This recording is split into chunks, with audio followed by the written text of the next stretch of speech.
All right, we're getting off to a bit of a belated start, but I'd like to say hello and welcome everybody to MihalisFest. I'm going to make these remarks brief in the interests of time, but I do want to say a few things. It's really wonderful to see so many people here on a special occasion like this. My name is Rocco Servedio, and on behalf of the entire organizing team, which is Shi Chen, Ilya Stoico-Nicholas, Kusha Etasami, Christos Papadimitriou, and Dimitris Paparas, I'm just going to make a few words of opening remarks. So I'd like to hold the floor, for an hour or two and speak at great length in praise of Mihalis, but I think in the interests of time, that's not such a good idea. Also, after an event like this, nobody looks back and says, oh, I wish the opening remarks had been 5 times as long. That would have really been great. So I'm going to be pretty brief. In case anybody wandered in by mistake or came in from outer space or something, we all know why we're here. We're here for a 3-day celebration of Mihalis' scientific contributions on the occasion of his upcoming 70th birthday. Mihalis, am I right? The actual birthday is middle of next month? Okay, so we're a little bit jumping the gun, but it seemed like a better time at the end of the summer. People are more free, apart from academic obligations in September. So I think maybe not all of us know that this year also is a different anniversary. If I remember correctly, this is the 20th year. It's the 20th anniversary of Mihalis joining the computer science department here at Columbia this coming academic year. So that's definitely another occasion for celebration. It's a great occasion for the computer science department for sure. On that note, I want to thank the Computer Science Department and also the School of Engineering and Applied Sciences here at Columbia for helping support this event. And of course, I also want to thank the speakers. We have a great lineup of speakers over these 3 days, and thank the audience as well. Without the audience, there's no meeting of this sort. So I'll just say a very few words about Mihalis. I think most of you know Mihalis is the Percy K. and Vida L.W. Hudson Professor of Computer Science here at Columbia. Before coming to Columbia, he was at Bell Labs for many years. He was the head of the Computing Principles Research Department there. And he was also the head of the Director of Computing Principles Research at Avaya Labs. And he briefly had a stint as a professor of computer science at Stanford before he saw the light and came to Columbia.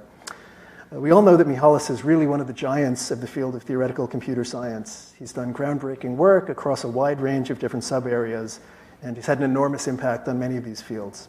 So it would take a long time to kind of list all of his contributions. All I can do is rattle off a couple of buzzwords. He's had enormous influence on the field of computational complexity theory, hardness of approximation, database theory, algorithmic game theory, automatic verification, testing, algorithmic graph theory. The list just goes on and on of his contributions. He has many well-deserved awards and recognitions. Mihalis is a member of the National Academy of Sciences, the National Academy of Engineering. He's a member a fellow of many professional societies, the Association for Computing Machinery, Bell Labs, the American Academy of Arts and Sciences. He's a recipient of the Knuth Prize. The list goes on and on. But instead of these kind of external measures, the reason we're all here to celebrate Mihalis is really because of the impact that he's had on all of us and on the entire TCS research community.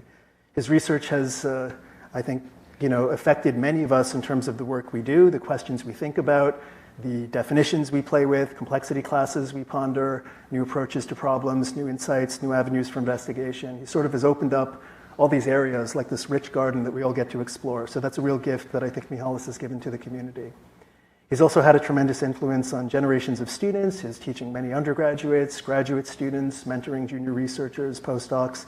It just goes on. And I'm sure we'll hear throughout the meeting today about the impact that Mihalis has had on many of the different speakers who are going to be talking to us. And of course, his impact extends to many others of us in this room and beyond this room around the world. So on a slightly more personal note, I've been Mihalis' colleague for 20 years now, and I want to embarrass him at least a little bit, hopefully not too much, just by saying that he really is the most wonderful human being. It's just a joy to interact with him and work with him in so many different ways. He's brilliant, of course, but he's also the most modest person you'll ever meet. He's always unassuming, but he has this sort of quiet wisdom. He's thoughtful, he's considerate, he's always calm, he's pleasant, he's sort of a soothing, sensibilizing atmosphere. He's like the perfect colleague in every way I can imagine. I was the chair of the Department of Computer Science here at Columbia for a couple of years ago, and Mihalis is like that faculty member who you wish you could clone the person. Like if half the people in the department had half of his good qualities, everybody would be jumping up and down wanting to sort of be in administrative positions dealing with this. So, which is not, let me stop there. So I don't want to take too much time. We should really get started. We have a fantastic lineup of speakers, and we want to get to them right away. But we have a couple of logistic items to cover as well. But before we get into that, I hope you'll all join me in very sincerely wishing Mihalis a wonderful 70th birthday. So happy birthday, Mihalis.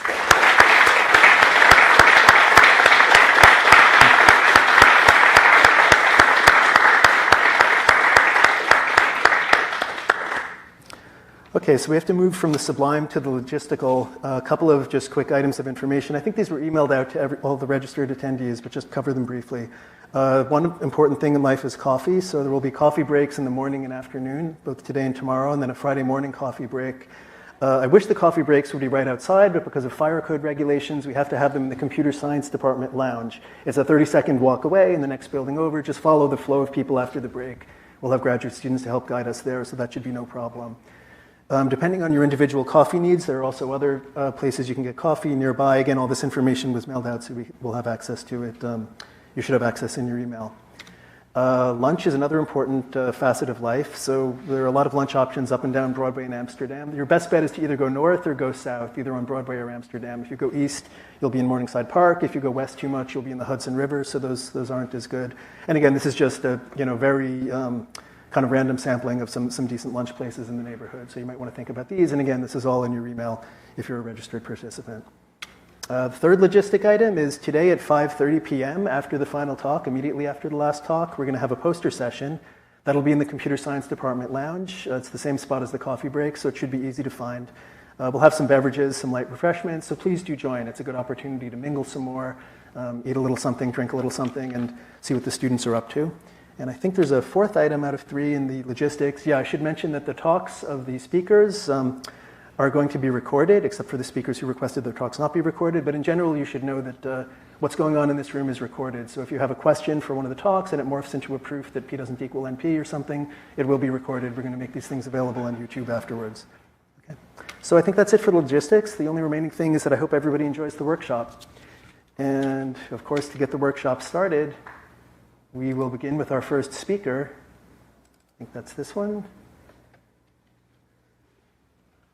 which is going to be a talk given by Vijay Vazirani. I think I'm not on display mode, but there we go.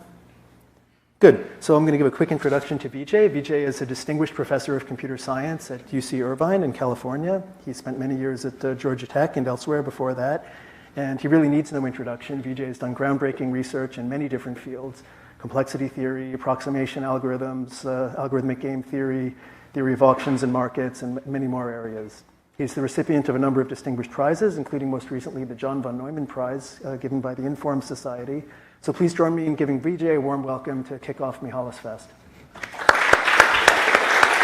Okay, so thank you, Rocco, for stealing my thunder and doing even better, because all the choice words that I had thought of for Mihalis, he already recited them and did much better, so I'm not going to go there.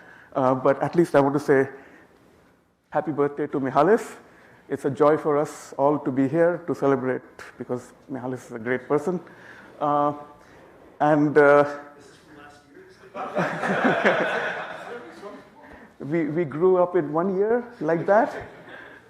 So by next year we'll be in our... Okay, no, this is from 30 years ago when Mihalis was visiting India. So I will just leave everything unsaid other than what I have to say about my own work with Mihalis because of Rocco's infringement on my words. So yeah, this is from 30 years ago, but I've known Mihalis for about 40 years. And of course, we had a very extensive collaboration, probably not as extensive as he had with Papadimitriou. But that's a unique collaboration that you'll hear about very soon. And I just want to say that Mihalis is a great person, a great friend, and what do I want to say? I mean, these collaborations are really cherished, and you'll see why.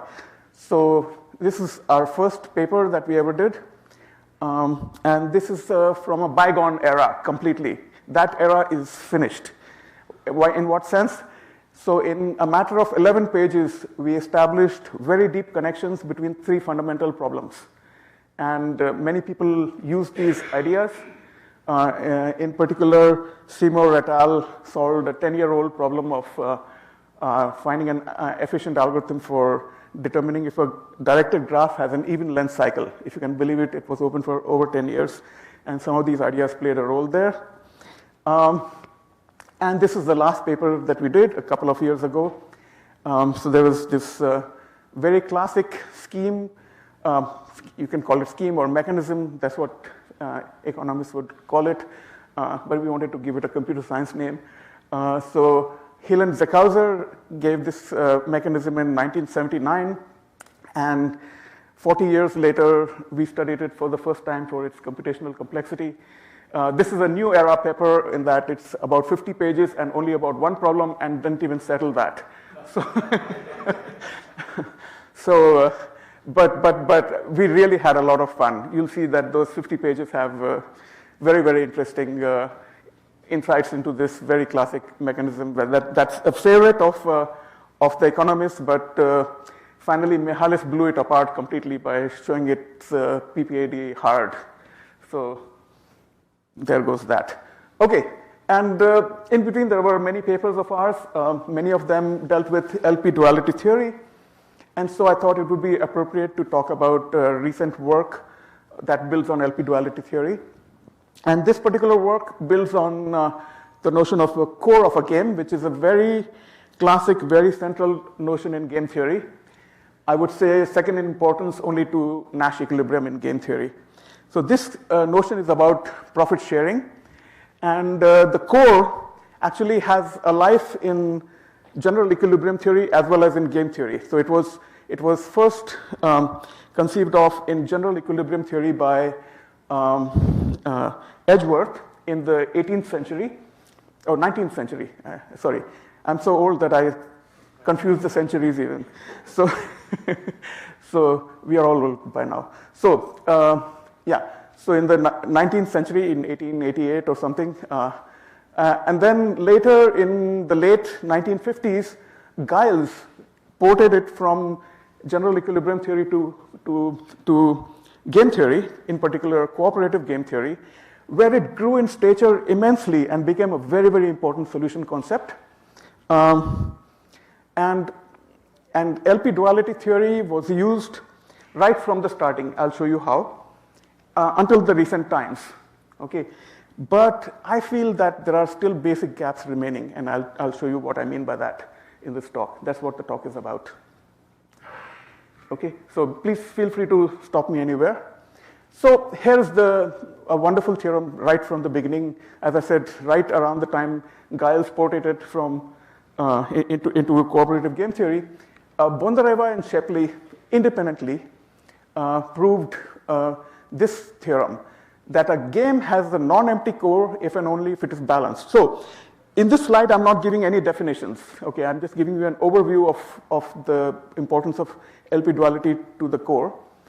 And I just want to say that actually Olga Bondareva did this first, and then later in the Soviet Union, and independently Lloyd Shapley did it in the US, and that was sort of typical of big results in those days, that they happened about the same time on both sides of the Iron Curtain, people not knowing each other at all.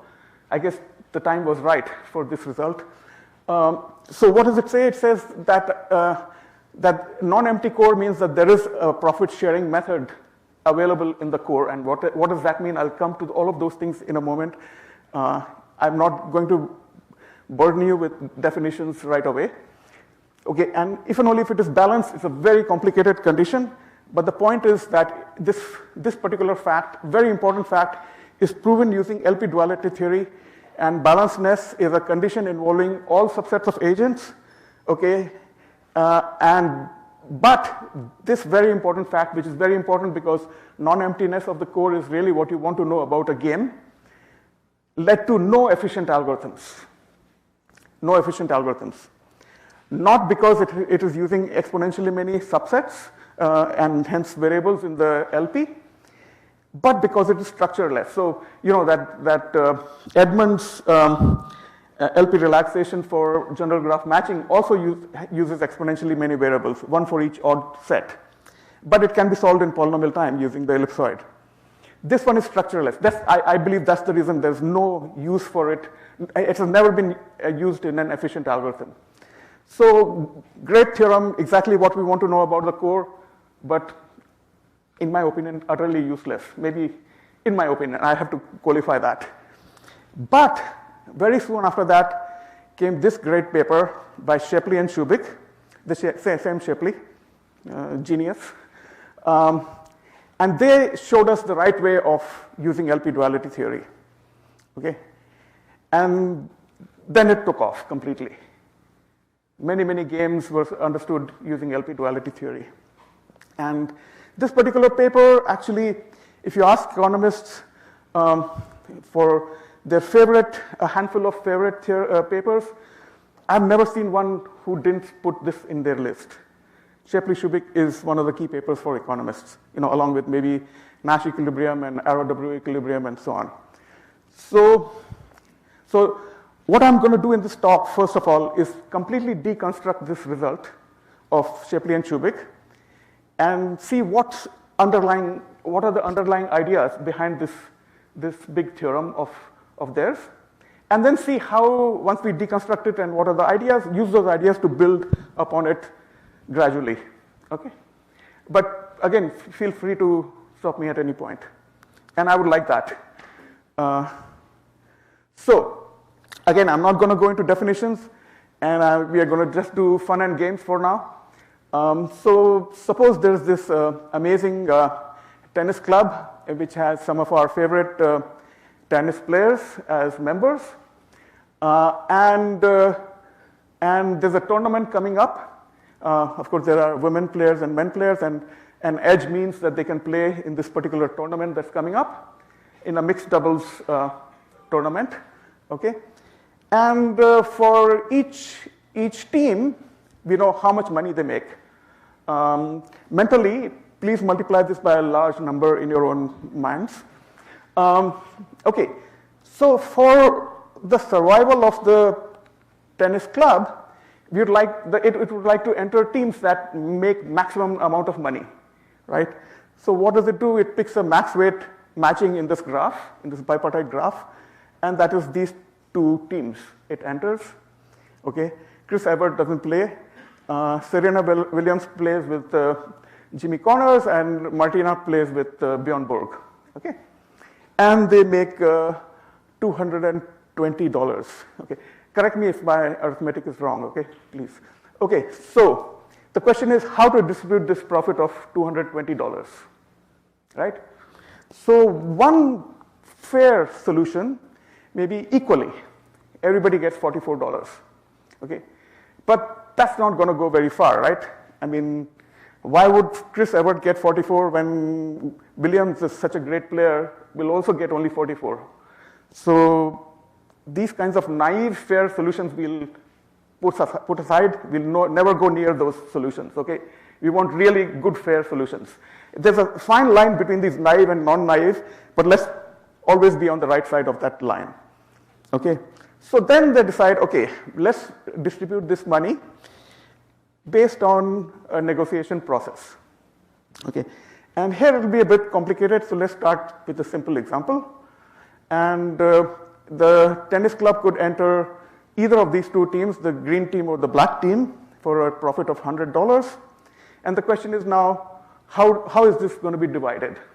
Okay, and there's going to be a big negotiation. These are some of the most competitive human beings on this planet. They're not going to leave a cent on the table, right?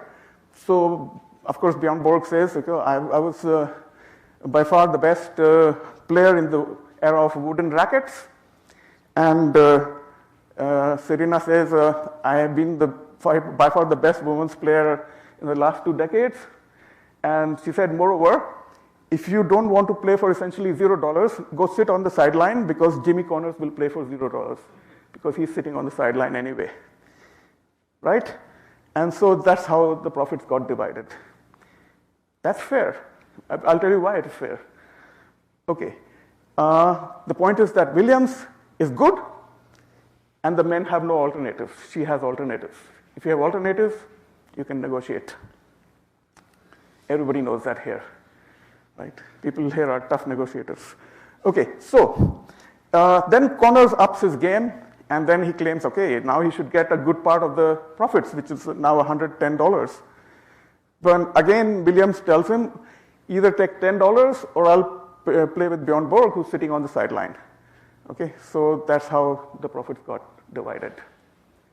And there's some logic to it. We are coming to that logic slowly. Okay, let's understand a few games here. Okay, again the same reason. Okay, now what happens? Now we have a more complex situation, and the profit again. Profit this time is $210, either by the two black teams playing or the two green teams playing, right? And as you can see, John McEnroe is by far the best player. No matter who he plays with, $110 get made. And you probably all know how he wins all these matches, by screaming at the referees. But that's none of our business. The point is, he wins matches, he makes money, he should get profit. That's how he negotiates, at least. And so he says, I'm by far the best player here, I should get a lion's share of the profit. And suppose they've entered the green teams, and Williams tells him, look, either you are happy with $10 or I can get $100 playing with Borg. So poor McEnroe, who was screaming at the referees, is now screaming in real life and makes only $10. And this also is logical, okay? I'll tell you why. Any questions? I hope nobody has a question yet. Or if you have, please. Yeah. Okay, so the point is that McEnroe has alternatives, but he lacks positional advantage. So there's a lot going on under the hood here. Okay, now very complicated situation, so we better go to some formalism to understand these kinds of games. So I'm going to introduce the assignment game of Shapley and Shubik that I talked about in their classic paper. So the underlying this game is a bipartite graph on women players and men players, and the grand coalition is, of course, all the men and the women players. The edges are the possible teams, and the weight on an edge is the expected earnings of that team. And the total profit that can be made is a max weight matching in the whole graph, and that's called the worth of the game. And the question is how to distribute the worth. Okay, so it's a matter of profit sharing, and everybody here would know that profit sharing is very important, because if you don't do it properly, then loving siblings can stop talking, friends can become enemies, big business collaborations can break up, all of life can come to a standstill. So you want to do profit sharing in a fair way. And it is so important to humankind that there's this paper of Aumann and Maschler that gives a game theoretic analysis of a bankruptcy problem from the Talmud, from 500 BC.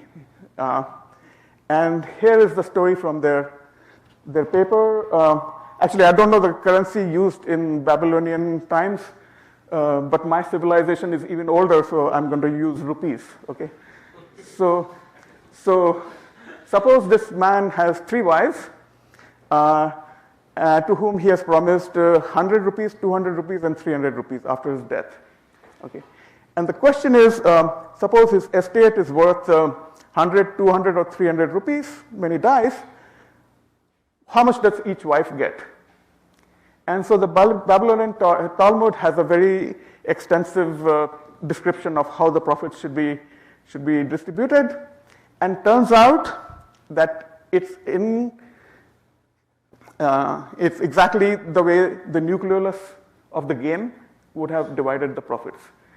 Okay, a nucleolus is another game theoretic concept for solution notion for profit sharing, but it's much inferior to the core. So I'm not even going to define that.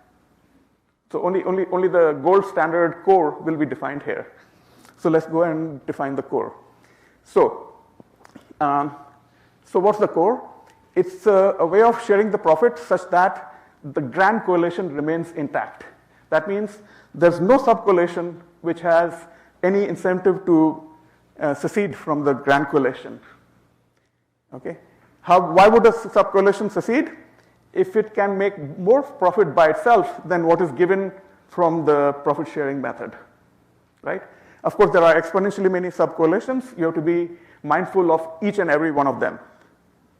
Is that okay? This is the big definition of core. So what it's saying is that for any subcorrelation, which is any subset of men and women players, define the worth of S to be the weight of max weight matching in the graph restricted to these players only. And of course, the total profit is this. And an imputation is any way of sharing the total worth of the game among the players. Okay, so it's a function from the players to, let's say, rationals, because our computers can only deal with finite precision numbers.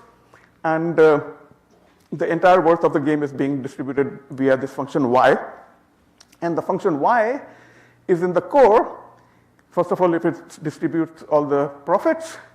Secondly, for every subset of players, the amount they can make by themselves is at most the amount that's given to this set of players. That's the core. Then we say that this imputation is in the core. So exponentially many subcorrelations have to be made happy. Whenever exponentials come up, computer scientists get very nervous. But in this case, we'll see that there's little reason to get nervous, fortunately.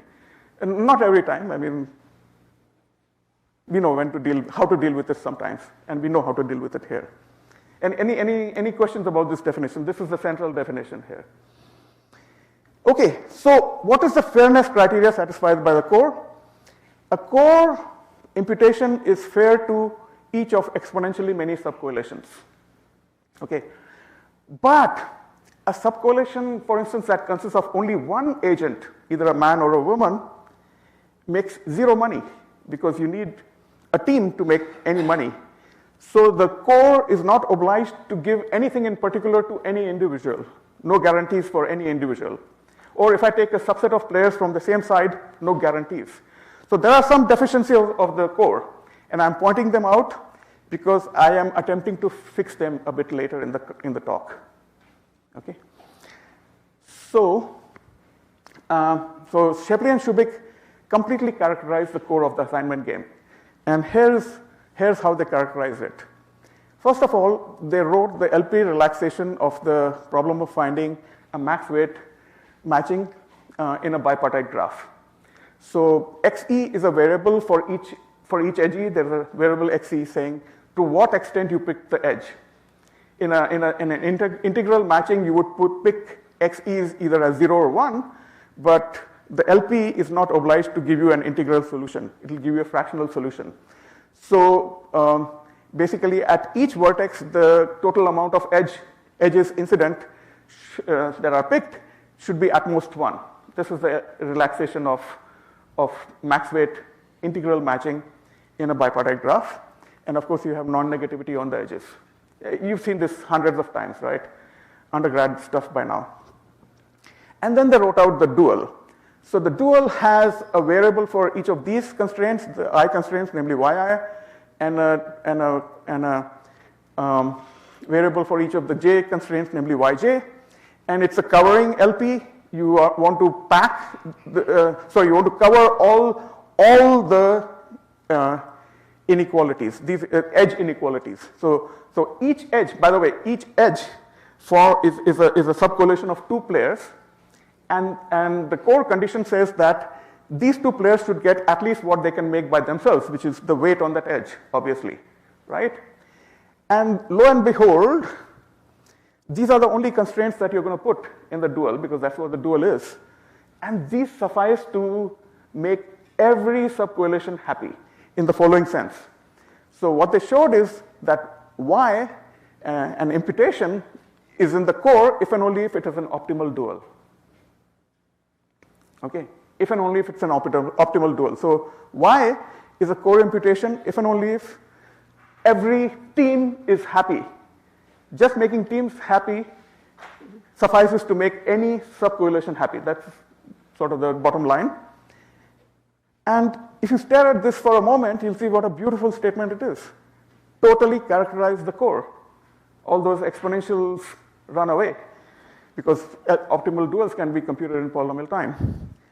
And of course, it's all about LP-duality. And so the core of the assignment game is non-empty because there's always an optimal dual solution. So we got that right away. Okay, and this is somewhat rare, so we have to be happy because, okay. So now it turns out that these solutions, which I claimed were fair, are precisely unique core imputations in the cores of these games, this game and this game. In that sense, I'm saying that these are fair.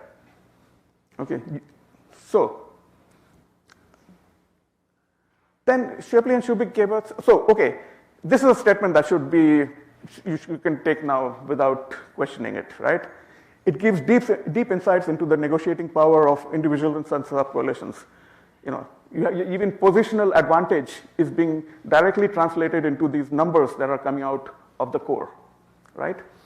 So, moreover, it's a convex polytope because it's all the entire duals, all the optimal duals. Then Shapley and Shubik gave a further characterization. They said that if the core imputation is not unique, like in the two games that I gave, those are atypical, then the core has two special imputations. One totally favors the women players and disfavors the men, and the other totally favors the men players and disfavors the women. Okay, there are these two special imputations. You've seen this kind of phenomena before. Where? Stable matching. And stable matchings also form the core of a game. Okay, but that game, there's a big fundamental difference. It's an NTU game. Non-transferable utility. This is a transferable utility game. But the two games, stable matching game and the Shapley-Shubik assignment game, have very many properties that are in common without there being any direct reductions. And we'll see more properties that run across these two games. Of course, they also have one big name in common, namely Shubik, because stable matching was given by, no, not Shubik, sorry, Shapley, because stable matching was given by Gale and Shapley. So, here, for this game, I said that this is a core imputation. Connors gets $10 when Connors ups his game to be making $110. But that's the man-optimal solution, a man-optimal core imputation. The woman-optimal would give still both of them 0, and Williams will get the whole amount. So these are the two extremal. So these are the two imputations in the core that are furthest apart in any LP norm. Okay, why are there these two extreme imputations? Okay, the reason is that the set of core imputations for the assignment game form a distributive lattice. What does it mean? If you take this set, there's a certain partial order you can define on it, which supports the operations of meet and join, and so it forms a lattice like that, and the top and the bottom elements of this lattice are these extreme core imputations. Okay, this also you've seen somewhere else, right? This kind of a lattice. Where?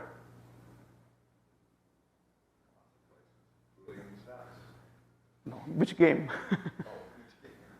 Stable matching again, right? We'll come to that also. So the point is that Shapley-Shubik started studying the core of the assignment game and basically finished just about everything that's known about it so far. Okay, and it's such a clean setting, like all settings involving matchings, that this became a paradigm setting work. After this work, if you want to understand the core, go understand Shapley-Shubik, then you can apply it to many other, and many, I mean, there are hundreds of papers written on the core, literally hundreds. Okay, and they gave it in the setting of what they call the housing market game. Actually, a picture of it appears in this recent book.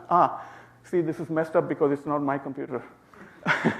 It's been ported to a Windows instead of a Mac. So anyway, this is the housing market game. So the value of this house is being compared to that of a rock. And the rock is more valuable. And this is somewhere near my house this is not my house, but this is somewhere near my house in Newport Beach. And these kinds of things happen in California, So anyway, But the housing market game of Shapley and Shubik is rather rudimentary. Okay, as you can tell, I mean, how much is going on in the bipartite matching? Not much complexity as such.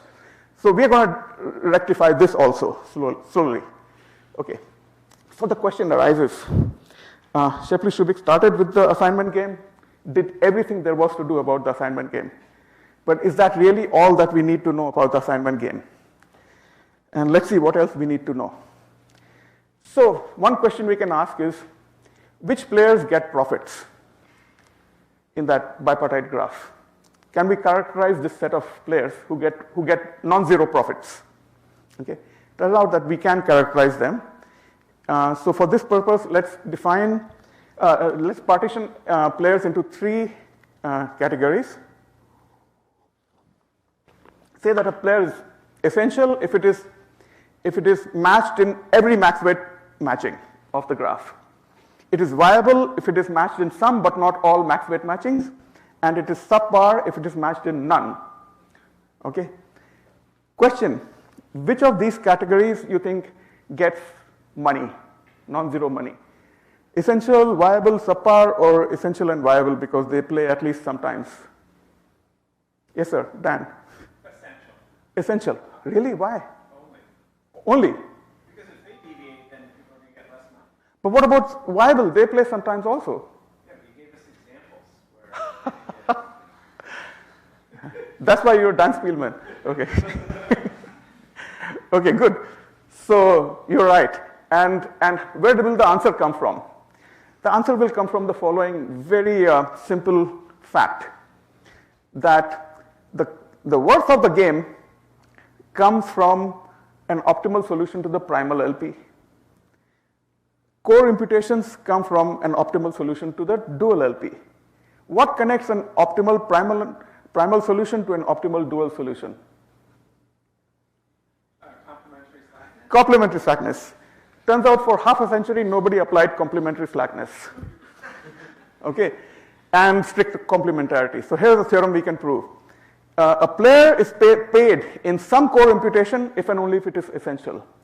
So that means that only essential players get paid, just like Dan predicted. You've seen this talk before, right? no. I don't remember. I do.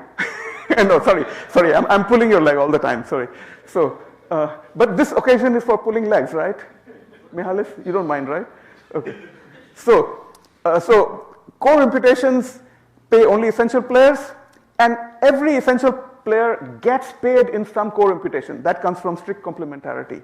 It's important to remember both facts. Okay? So here is the same thing for stable matching.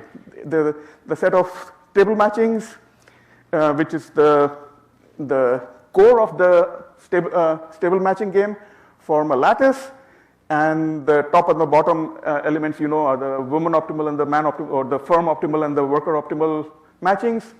And the deferred acceptance algorithm of Gale and Shapley find these two elements in polynomial time.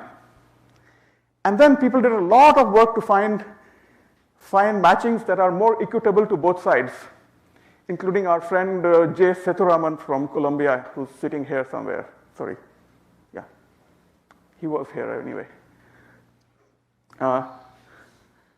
Okay. So many people did work on finding more equitable matchings. It's not easy. So basically what you have to do is apply Birkhoff's representation theorem, which says that any finite distributive lattice is isomorphic to the set of to another lattice, which is defined on some other sets, which is called, in this case, called rotations, a very key notion, very powerful notion. So anyway, I don't want to go into Birkhoff's representation theorem today.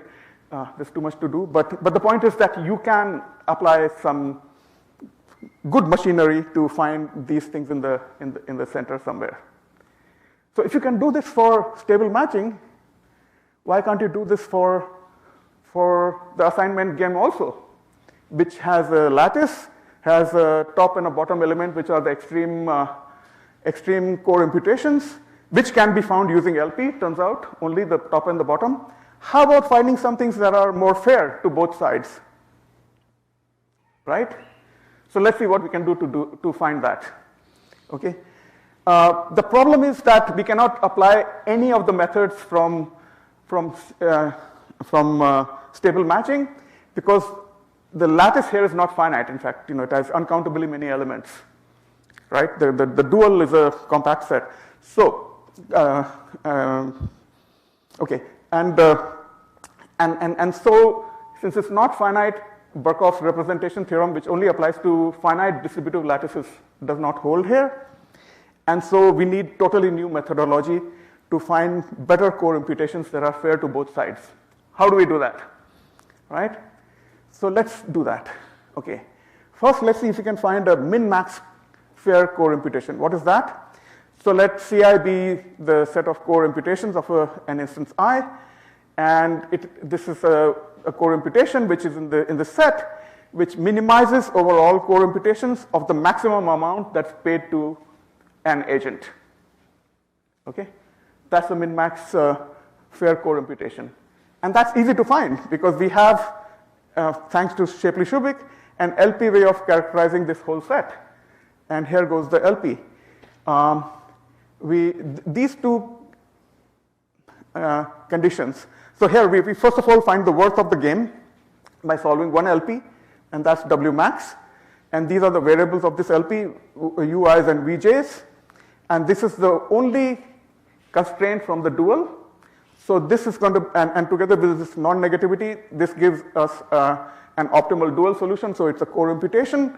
And then we impose the fact that alpha is going to be minimized from above, and so all of these are being squeezed under alpha, and so that's minimizing the maximum. Straightforward, right? So we got that. Okay. Now can we do a max-min? Shouldn't be that hard. So this time it is maximize over all core imputations of the minimum amount paid to an agent, and again we can write a similar LP. Right? Everybody agrees? Everybody agrees? Dan is nodding his head, but this time he's wrong. Question, could it be that this is identically zero over all imputations? The minimum amount paid to an agent? And the answer is yes, it could be identically zero. Because if there is a non-essential player around, that player will get zero in every core imputation. And so this is a meaningless quantity, it's always zero. We can compute it. You've seen this talk before. I'm convinced now. In your sleep somewhere. Okay. Okay, we can compute it. But so we can impose this min over only the essential player of Hoffman and Kruskal that takes us right to the edge of where total unimodularity leads to integrality of the polytope. I won't start describing these, but this is this basically its core imputations can be also characterized, and this is where the Shapley-Shubik housing market game, which was a very rudimentary market model, becomes somewhat more realistic. And I have applications of this in the paper that I have. Okay, so let's and now the question is, are there some other games lurking out there whose scores we can characterize? And the answer is yes, there must be, because for all matching-based games, which are all that we saw so far, the entries of the matrix are 0, 1, whereas totally unimodular entries come from 0, 1, and -1. So is there at least one game with some -1s thrown in? And the answer is yes, the max flow game. Okay, I don't think I have, how much time do I have? Arbitrary? Minus? Okay, we can make it minus 2 minutes. if you're happy to go to minus, we can make it. Okay, okay. Okay, anyway, here max flow game, okay, it's a very important game. And moreover, it was defined by economists, Kala and Zemel. And they gave only one core imputation, namely one min cut. And actually, you can easily construct a case where the entire profit goes to only one agent. This one edge whose capacity is equal to max flow. Okay, pretty bad state of affairs, right? No, not bad. I mean, good that they at least did this, but we can do much better through LP-duality by going into fractional min curves and then going into more fair core imputations. Can we generalize even more? Okay, so we came to the edge of total unimodularity, essentially, right, with Hoffman-Kruskal. So can we generalize even more? And turns out we can by going to total dual integrality. Okay, and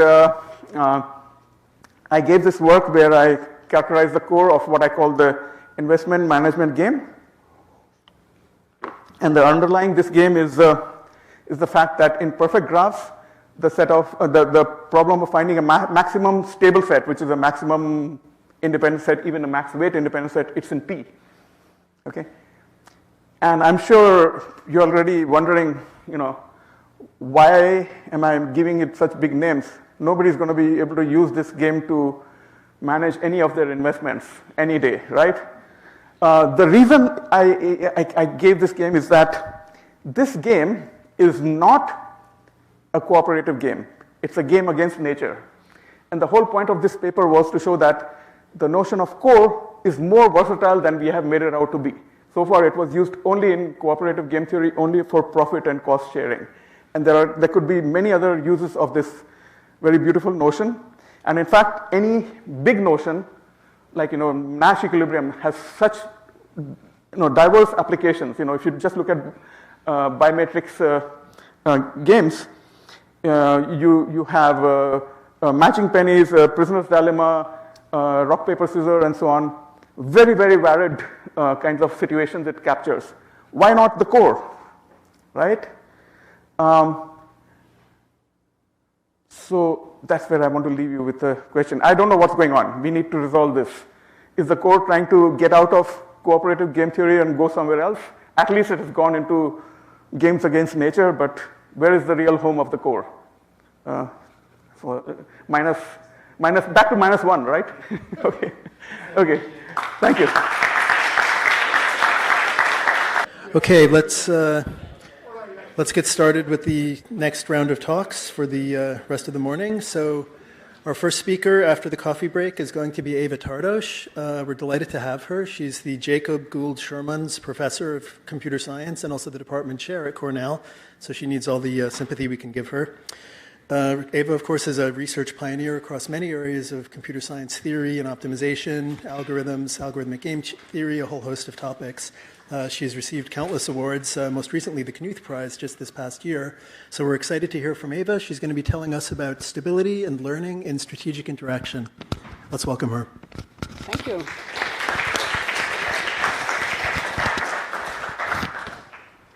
So thank you, everyone. And indeed, it seems like I have been following Mihalis' path for all my life. Like he worked on approximation, I worked on approximation. I work on game theory, he works on game theory. I guess I just need to follow him. Mihalis and I mostly worked on the other side of the aisle, so to speak. So I benefited a lot from his work by knowing what not to work on. But I like sort of more algorithmic things, and he seems to like more complexity things. The one paper I actually did extensive follow-up work is the multi-terminal cut, which I think is a beautiful paper, and I still love it. But that's not what I'm going to talk about. What I'm going to talk about today is game theory and, I guess, learning and games.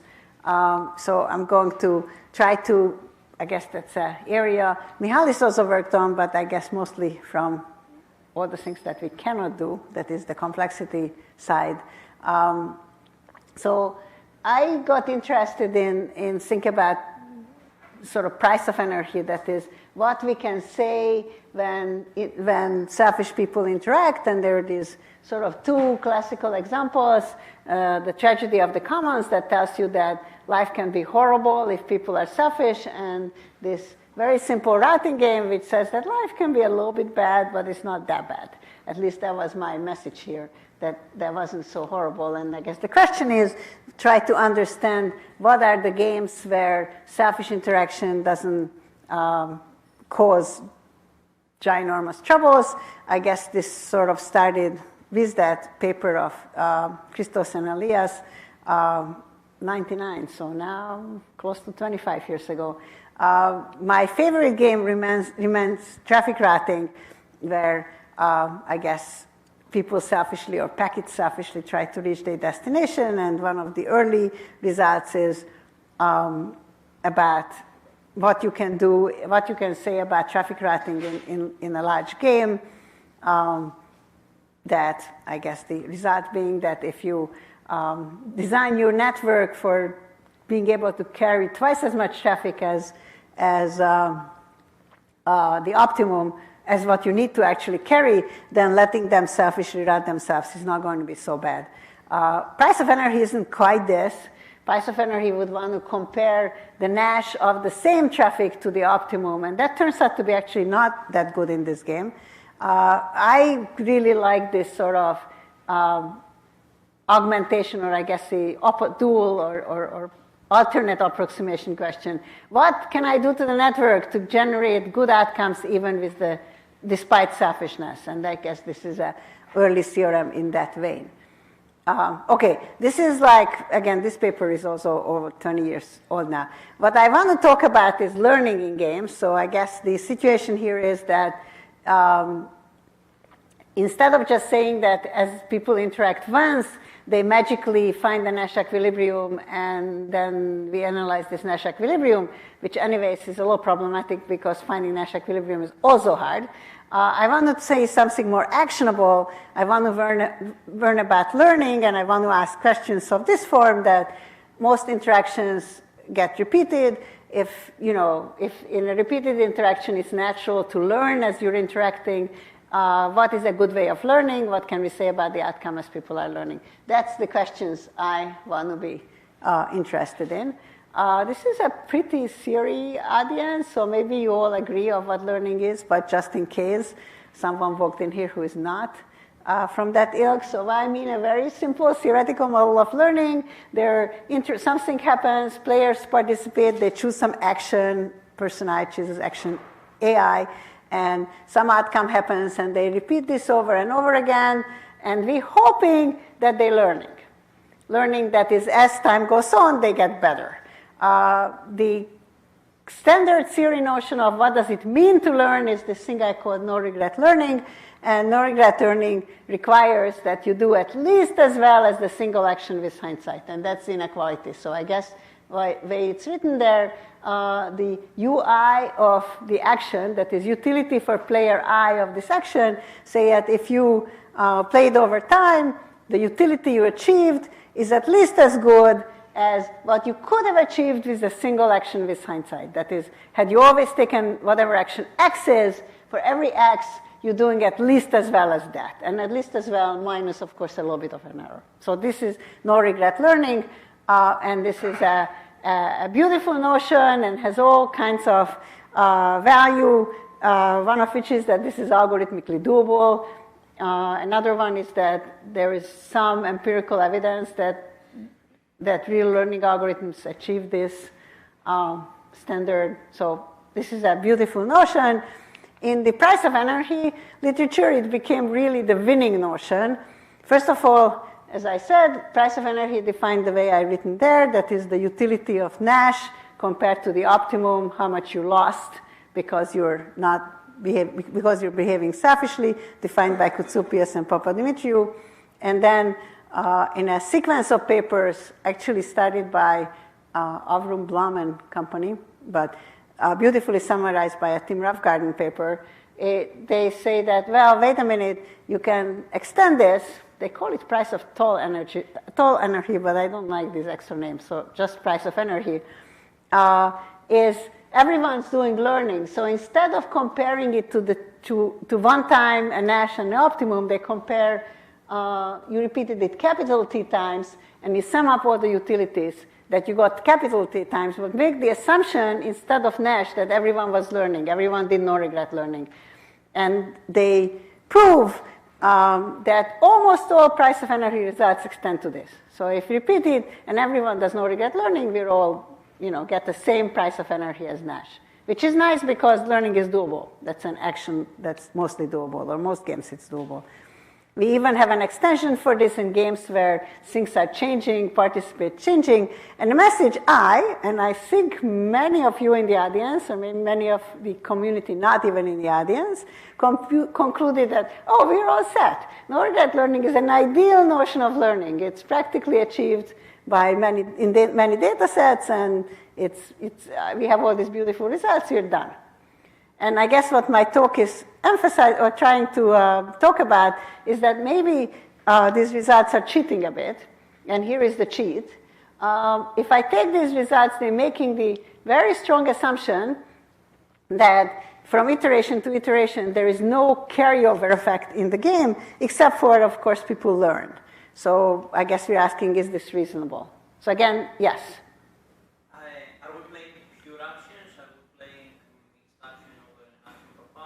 Either way, I'm fine at. And the outcome is just the value that we get. Okay, so the question is: are we allowed to play mixed action or a randomized action or a pure action? And I guess one thing I have been sweeping under the rug, and will keep it under the rug, is the speed at which you're learning. I said minus a bit of error without being specific about the error. And the answer to your question will really affect the error term.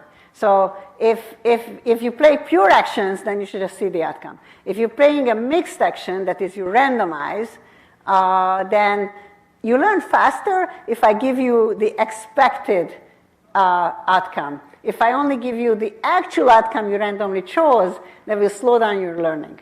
But that's the major difference on what kind of feedback I'm giving you. And as I said, the error term is swept under the rug for the whole talk, so it doesn't affect me. Sorry. Again, it's swept under the rug. It does matter. The error term is affected by what's the answer to your question. Does that make sense? Okay, so this assumption, let me think about what this means. And I guess my favorite explanation is again, back to traffic routing. If you think of traffic routing as morning rush hour, how long does it take you to get to work if you drive? And this is a bad city to say this. I think none of you are driving, but okay. Suppose you were driving in California, then the assumption is reasonable. No matter how bad Monday morning traffic was, by Tuesday morning the cars are gone, and you can start all over again. You learned that there was a construction here and things were slow, but the cars are actually vanished. But if you think about millisecond by millisecond packet traffic, then the assumption is broken.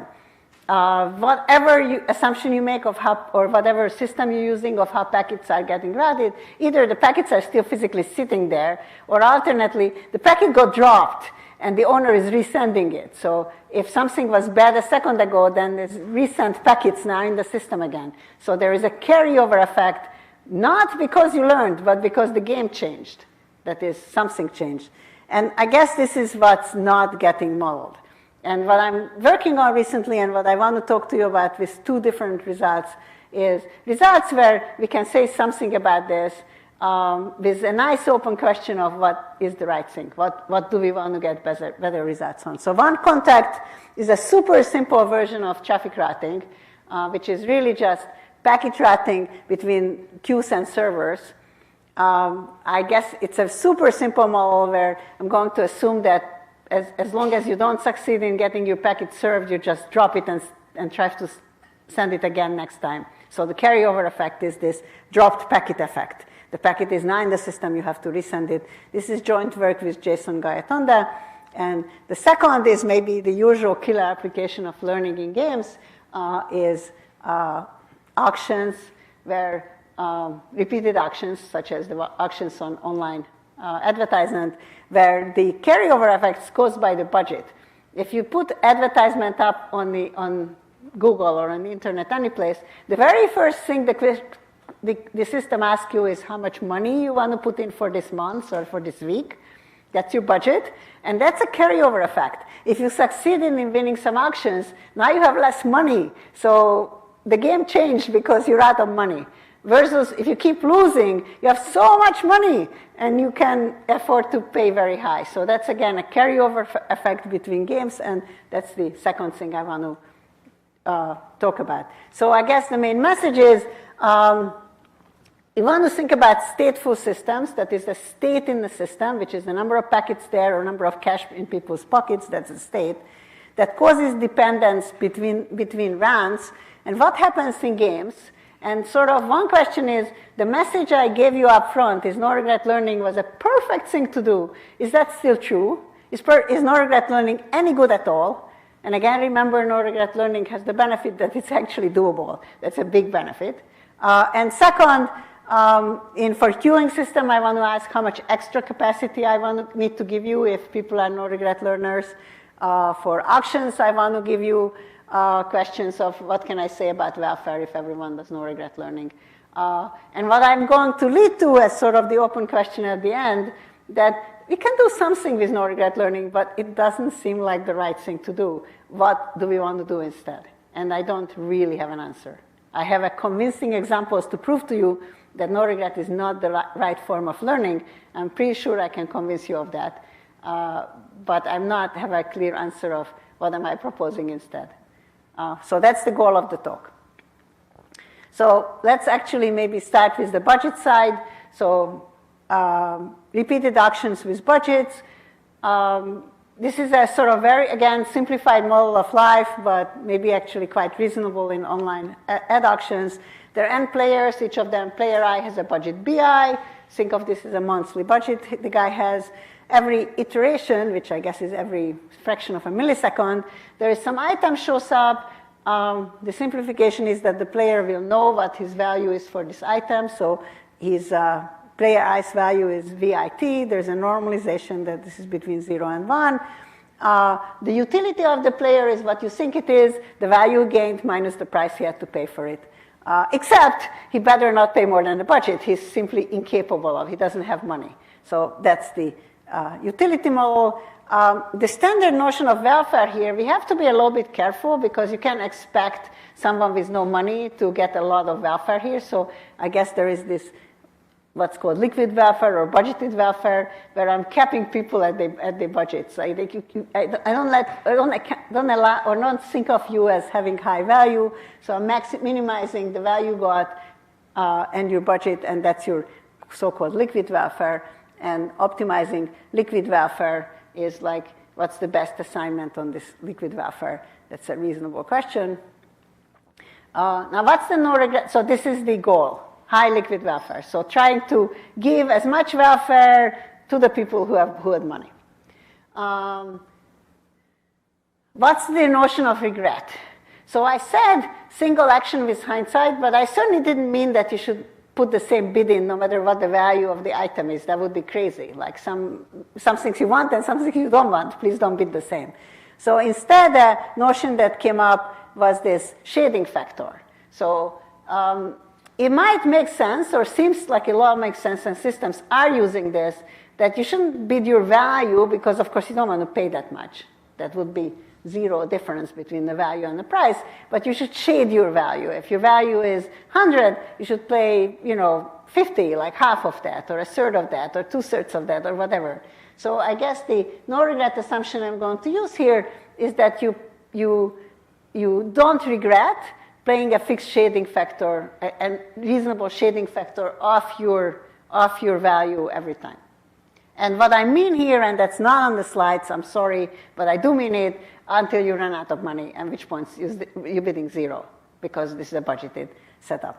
To admit the truth, I didn't actually count results for this, hence the gap in this slide here. What I mean is, instead of no regret, I mean competitive ratio. That is, you should get at least a gamma factor of what you could have done with a fixed shading factor. So if gamma happens to be 1, that's true no regret. If gamma is smaller, then, well, it's a multiplicative version of no regret. And that will be my, quote, behavioral assumption, that I'm hoping everyone achieves this, and I'm asking, what can I say about outcome if everyone has this property?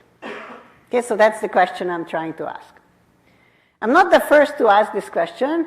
In fact, there is a well-known Balsero-Gur paper from 17 at EC that proposed this question, and they're thinking about second price auction as their budgeted auction, and here are the things they prove. They give a learning algorithm that achieves some sort of competitive ratio, the budget over time. And they say that if everyone uses literally the algorithm, then they actually have no regret. Everyone will have no regret. Which is nice. I don't so much like the everyone uses the algorithm. That's a very strong assumption. I much prefer that everyone's algorithm satisfies a property, hopefully a reasonable property, rather than I literally have to name what algorithm they're using. If they all using that algorithm, there's a nice paper by Jason and a bunch of other people, Lee, Light, Lucier, and Slifkins, that says if everyone's using exactly this algorithm and we're in a Bayesian setting, then they prove a price of energy of 2. But again, it has this super strong assumption that everyone using the Balcerro-Gur algorithm. They also show that just no regret, so having the gamma equals 1 no regret assumption here is not good enough at all. Absolutely no band is possible that way. And what's interesting, what we proved that this is true for second prize, but first prize life is different. So first prize with Yanis Fikarius, my current student, we proved that in first prize, we can actually prove a price of energy band of roughly gamma if we're gamma competitive, or O of gamma. When gamma equals 1, that is, they really no regret, then it's 2.4 something is the band. So we can prove that in first prize, life is good. There is a lower band, sort of almost matching it, not quite. And we can extend it also for, it doesn't have to be additive values, it can be submodular values. We also offer a learning algorithm that achieves similar bands to Gayatonde and Gur and Balcerro-Gur for first prize. What I'm going to do in the next couple of minutes is give you a little bit of a hint of how we prove this, but maybe not a hint, and definitely show you the example of what's wrong in second prize, what's going wrong in second prize, which sort of would start opening the question of, is there better learning than no regret? What's wrong about, what we're doing wrong with no regret? So prize, how do you do, what's the proof ID? First of all, you should consider this alternate utility, which I called UI hat, of what you would have done had you beat this lambda shading factor all the time. And I guess the proof comes in two parts. Either, at first you have to prove that this alternate utility necessarily has to be reasonably high, and then claim that therefore must be doing well, and I guess it sort of comes in two parts. Either with this lambda shading factor, you would have run out of money. And that's, by the way, is good for at least most shading factors, because if you are shading, then some of it stayed as value for you, and if you ran out of money, then you apparently got, like if you shaded by half, then your value was your budget. If you're shading by something else, you get a different factor there. So I guess if you didn't run out of money, we have a very much sort of classical style proof of price of energy style proof, which we're getting by considering for a given lambda shading factor, if you didn't run out of money, you're not running out of money in any smaller shading factor either. Smaller shading factor only makes life better, and I integrate the bands you get over the optimum, maybe a classical style proof, you get something here. And then second part, once I know that this alternate utility is high, my no regret assumption is telling me that you must have high liquid welfare. And that's maybe roughly the proof outline. So as I promised, this was a very short, like rough outline of how do you prove it. What's wrong with second prize? Why didn't this work on second prize? And the most useful thing I can tell you is literally just the example. So I'm claiming that no regret guarantee is not useful, and it's a very simple example with two players, identical value 1. So if you want, this is Bayesian. It's always 1. But they have very different budgets. One guy is super rich, and the other one has no money. And what will happen with no regret, then the guy with no money will win all the items, and no one will have any regret. So here is the example. For whatever dumb reason, the guy with a lot of money is bidding 0 all the time, and the guy with no money is bidding 1 all the time. And let me convince you that this has no regret. So the guy with money wins all the time, and it's second prize, so he wins for 0. So he didn't run out of money because there was no money needed. He obviously has no regret. He won a lot. The second guy has no regret because the price was always 1. Then he gets no value that way. So he has no regret too. What's wrong here, that we gave the items to the guy with no money, and the way I evaluate liquid welfare, I'm not willing to give him credit for all he got. So liquid welfare is like horrible. It's epsilon times t, and the optimal would have been t. What's wrong? I think what's wrong is that no regret somehow didn't take into account that had I beefed up his, if I'm the high bidder, high valued, high budgeted person, if I beef up the price, he's going to run out of money. So no regret is somehow myopic, assuming that the opponent is not affected by your change of bidding. Not even in obvious ways, he will be affected, as in he will run out of money. So I guess one way to put it is that no regret is sort of a silly assumption here. And this is one way to improve my notation. Given that our game has carryover effect, it's not fair to say utility of player I at action X. It doesn't only depend on action X, it depends on the whole damn history. So here's a better notation here. Utility of player I at time t given the history 1 to t. And this is what we're doing. We're not changing the history, we're considering bidding differently at time t given the history. That's not the thing to do. What we really meant is something like that. What if I consistently bid X? That would have changed. Now, this is too high a standard, this is hard to achieve. But something like this is achievable, and I wonder if that's a better move. Right? Remember, the point is that there is carryover effect, and no regret is myopic in not thinking about it because it's invented for situations where there wasn't a carryover effect. So this is definitely something that's wrong with no regret. I want to give you an example. This is an open question, whether better form of learning can do something in second price. I would love to solve it. I don't have an answer. In the queuing context, which I promised you spend a couple of minutes on also, I can give you some better hint that something is possible, even though there I also can't prove it. So here's the queuing model, very simple queuing model again. There are queues and servers. The queues have an arrival rate that is, with every iteration, with probability lambda I, they're getting some sort of a new packet. For simplicity, every queue can go to packet can go to any server. The servers have some ability to serve. Maybe it's probability mu j, they actually succeed in serving a packet. The queues get to send one packet to one of the servers.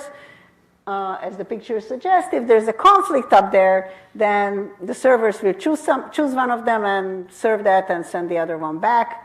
The assumption is every queue can only send to one server at a time, and every server can only serve one packet at a time. And anything that failed, we'll just send back. An assumption that really helps us is that the servers are trying to clear the system, so they're favoring the old packets. I do need this. Without this, nothing good is happening. I guess before I can tell you any price of energy-like thing, I have to give you a baseline measure of what would happen if I could coordinate things. And maybe you won't be too surprised if I tell you what the bound is, if I just for notational simplicity order queues and servers by the rates, then here is the condition that is sufficient and necessary. So I guess, this is for every case, so let's start with k equals 1. The queue that gets the most packets, there should be a server that single-handedly can handle this. Why is that? Because he can only send to one server, even if he's alone. If there isn't a good enough server, he's host. Same for two queues and two servers. Two queues can together send to two servers. If there aren't two servers that can handle this rate together, you're in trouble. And this is true for every k, and turns out this is enough. Obviously necessary, and it's enough. Our two theorems are one that if everyone is a no-regret learner, you do need a factor of 2 increase in the capacity. You must double the capacity if you want to get across by no-regret learning. The band is tight. that is, we actually need this. Actually, there is a very nice extension by Fu, Hu, and Lin that says you don't have to have every queue go to every server. There could be a whole bipartite, whole network in between, and the result stays. What I want to more emphasize is that if instead of looking at no-regret learning, I look at Nash equilibrium, which I do know is computationally hard to find, so that's not my point. But instead I say that every queue chooses a distribution of how to send the packet and evaluates it not instantaneously, but waits the long-term effect. Am I clearing my queues? Then it's enough to have E minus 1 over E increase in capacity. That is, I don't need a factor of 2. I need something less, or the decrease is less. So somehow, if I were to evaluate things more patiently, life is better. Again, this is an equilibrium statement. I wish I had a learning statement that goes with it. If you learn more patiently, the same should be true. I just can't at the moment prove it. Given my limited time here, maybe I do the same thing I did in the other one. I give you a little bit of a hint of how we proved the top results and just give you an example for what's wrong in the second one. So proof of the no regret statement is based on a beautiful theorem of Pimentel and Rosenthal, which says that if you have a probability process that is a number, keeps going up and down and has two properties, when the number is sufficiently high, it tends to drift downwards. That is, expectation it goes down. And second, that it's sufficiently regular, and I'll come back to what the hell that means. Then in expectation, it will stay bounded the whole time. The number we're using this for is something a little bit crazy. That is, this phi I'm using is the number of the sum of the ages of all the packets. So every packet has an age. It has been around for a year. This one has been around for 2 seconds. And I add up all those ages. That gives me phi, and actual potential function I'm using is root phi. What's wrong with phi? What's good with phi is that if I prove, a la Pimentel and Rosenthal, that this function stays bounded, then of course the system clears. There isn't an old enough system. Even a single old packet will kill this potential function. So if this potential function stayed bounded, then the Q stayed bounded in expectation. Going back to your question from the early part, of course, how high the bound is depends how good my learning was. And again, that's swept under the rug here. But it's bounded. It's finite. And what I need to prove that a factor of 2 slack in capacity and the no regret causes negative drift in this function when the numbers are high. So what we're doing is looking at some tau old packets for a cut of tau. We notice that because of my age priority, these old packets have priority, so as if they were alone. And then there are 2 cases. Either they were smart enough to send the packets to the right servers, say at least half the time, hence the factor of 2 here. Then they're okay, because there's a factor of 2 increase in the capacity, so if half the time they're doing the right thing, then there's enough capacity to clear them, and the potential function goes down. Alternately, they're doing the wrong thing more than half the time, but from their perspective, that means the good servers were empty half the time. They should have no regret now. They would have regret unless they got served someplace else. So now the no regret condition clicks in. This also gives you the sense that the factor of 2 is needed. So either they use it half the time or it's empty half the time. And that's where I need the factor of 2. And then I just add this up over all thresholds simultaneously and do something. I admit there's a slide sheet here that's completely swept under the rug. The way I define this process is not actually regular, so I have to slightly change what I mean. But that's the intuition. But in contrast, remember I claimed that if they weren't so stupid as to do the myopic no regret, life would be better. And here is my example, again, to prove to you that there is something interesting happening there. So this is a super simple system, two queues, 2 servers. The 2 queues have a bit more than half arrival rate. And there are 2 servers, 1 and a little bit less than a half. First thing you should notice, obviously, it doesn't satisfy my factor of 2 rule. My factor of 2 rule says that even the first one should be half, twice 0.51 is more than 1, unfortunately, and the sum of them together twice is more than that. So it doesn't satisfy my 2 rule. And I guess second thing you should notice, this is the no regret solution here. I mean, there are 2 servers here. If they both go up, then they share it. It's 50-50, so 50% rate. This is less than 50%. So if it come down, that's not good for them. This is no regret. And they don't get cleared because the sum is more than 1. So they slowly will build up infinite queues behind themselves. So they get linear growth, but deviating gives them regret. Again, using the low one is regretful. Except it's really a good idea. So when you first think of this alternate one, say 90% up there, 10% up here, you seems like you're altruistic, you're helping your buddy. Because 10% of the time he'll be alone, and that will be lovely because then he can get across. But actually, this is a selfishly good move. Why is it selfishly good? First of all, if you give 10% advantage to the other guy, he will just clear, he won't have packets. He's running out of packets, so some of the time I will be alone. And second of all, even when I'm not alone, I will be older. So the server up there will give me priority. So if you do this second queue, you have lots of regret. Your service rate up there is well above 50%. You have lots of regret, but you're actually getting everything true. Whereas if you had the no regret solution back here, you're not getting stuff true. So this is a selfish move, but to realize that it's selfishly good for you, you shouldn't try it for a second, you should try it persistently. So this is an improving move. And I guess I want to just drive home that, yes, you still have regret. You have regret because regret is the wrong notion here. You should evaluate things in long term, and long term, this is good for you. Short term, it looks like it's bad for you.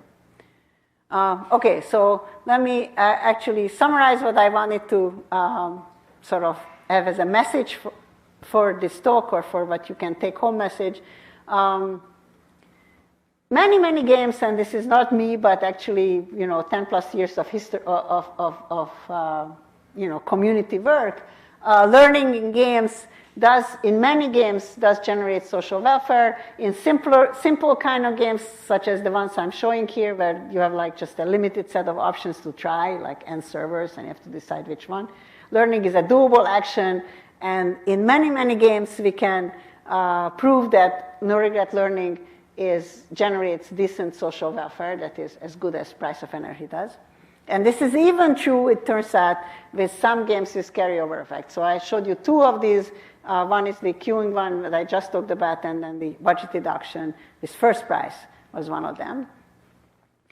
But I also hopefully convinced you that something is wrong with no regret. The way we do no regret is too myopic. And maybe one extra sentence for this.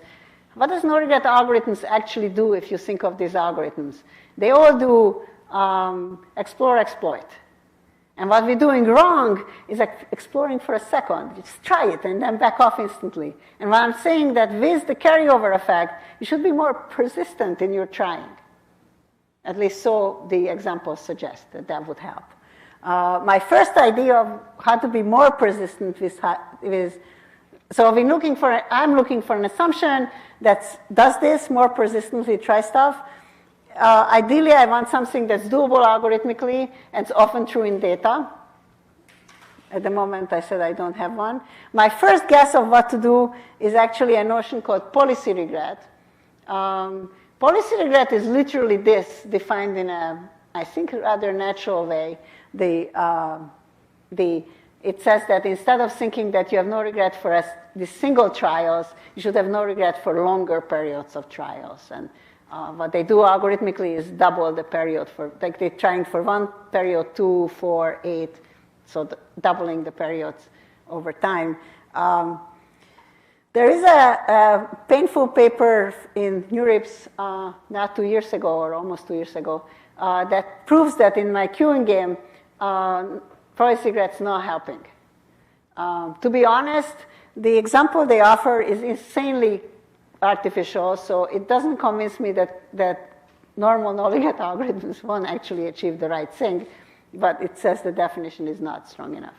So I don't have a good answer there.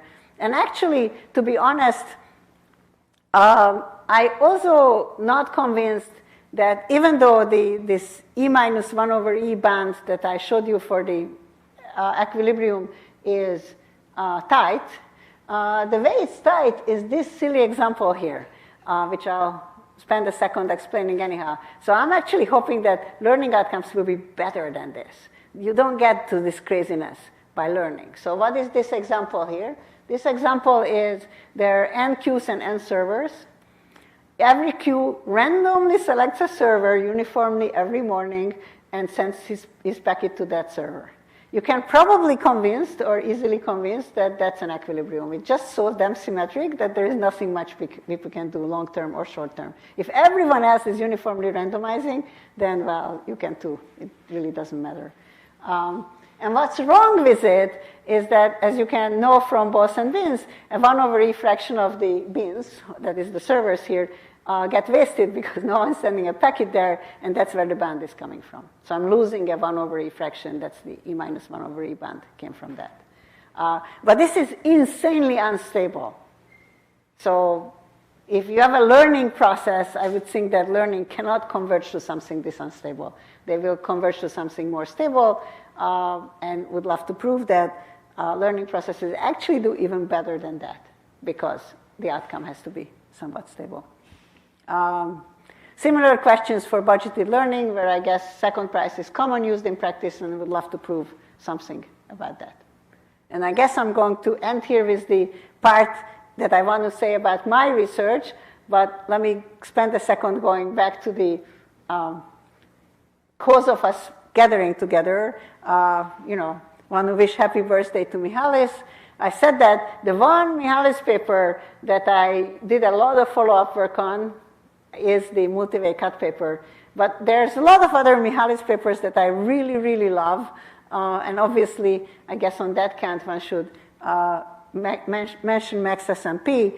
But I guess one that I wanted to mention is the combinatorial optimization problems getting expressed as linear programs. So when I was a postdoc, that's about those times, there was this sequence of papers that offered more and more complicated linear programs that they claimed would solve the TSP problem.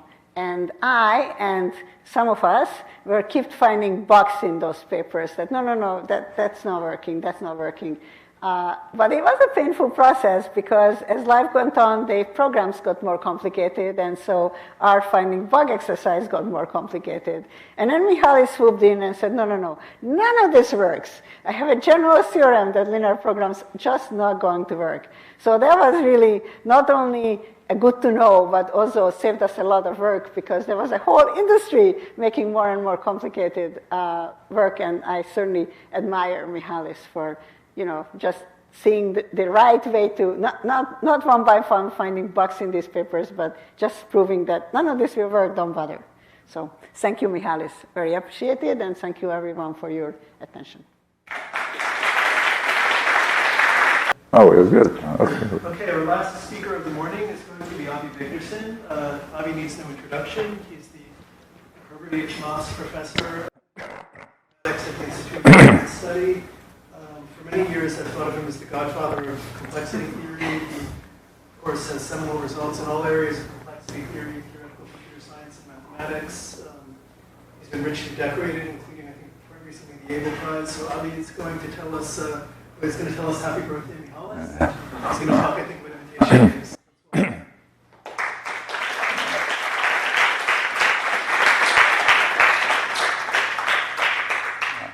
Yeah, so really happy birthday, Mihalis, and I hope you'll enjoy all talks and get a good rest afterwards. We never actually interacted, and The closest we came is when I came to Princeton as a graduate student, just a year after Mihalis left, and left only his reputation there.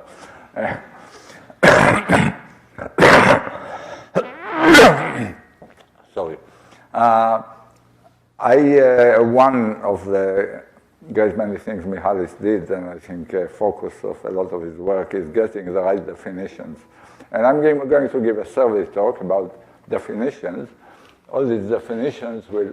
Oh, okay, yeah. So I want to tell you about imitation games. There will be only definitions, no results in this paper. All the definitions will follow imitation games, and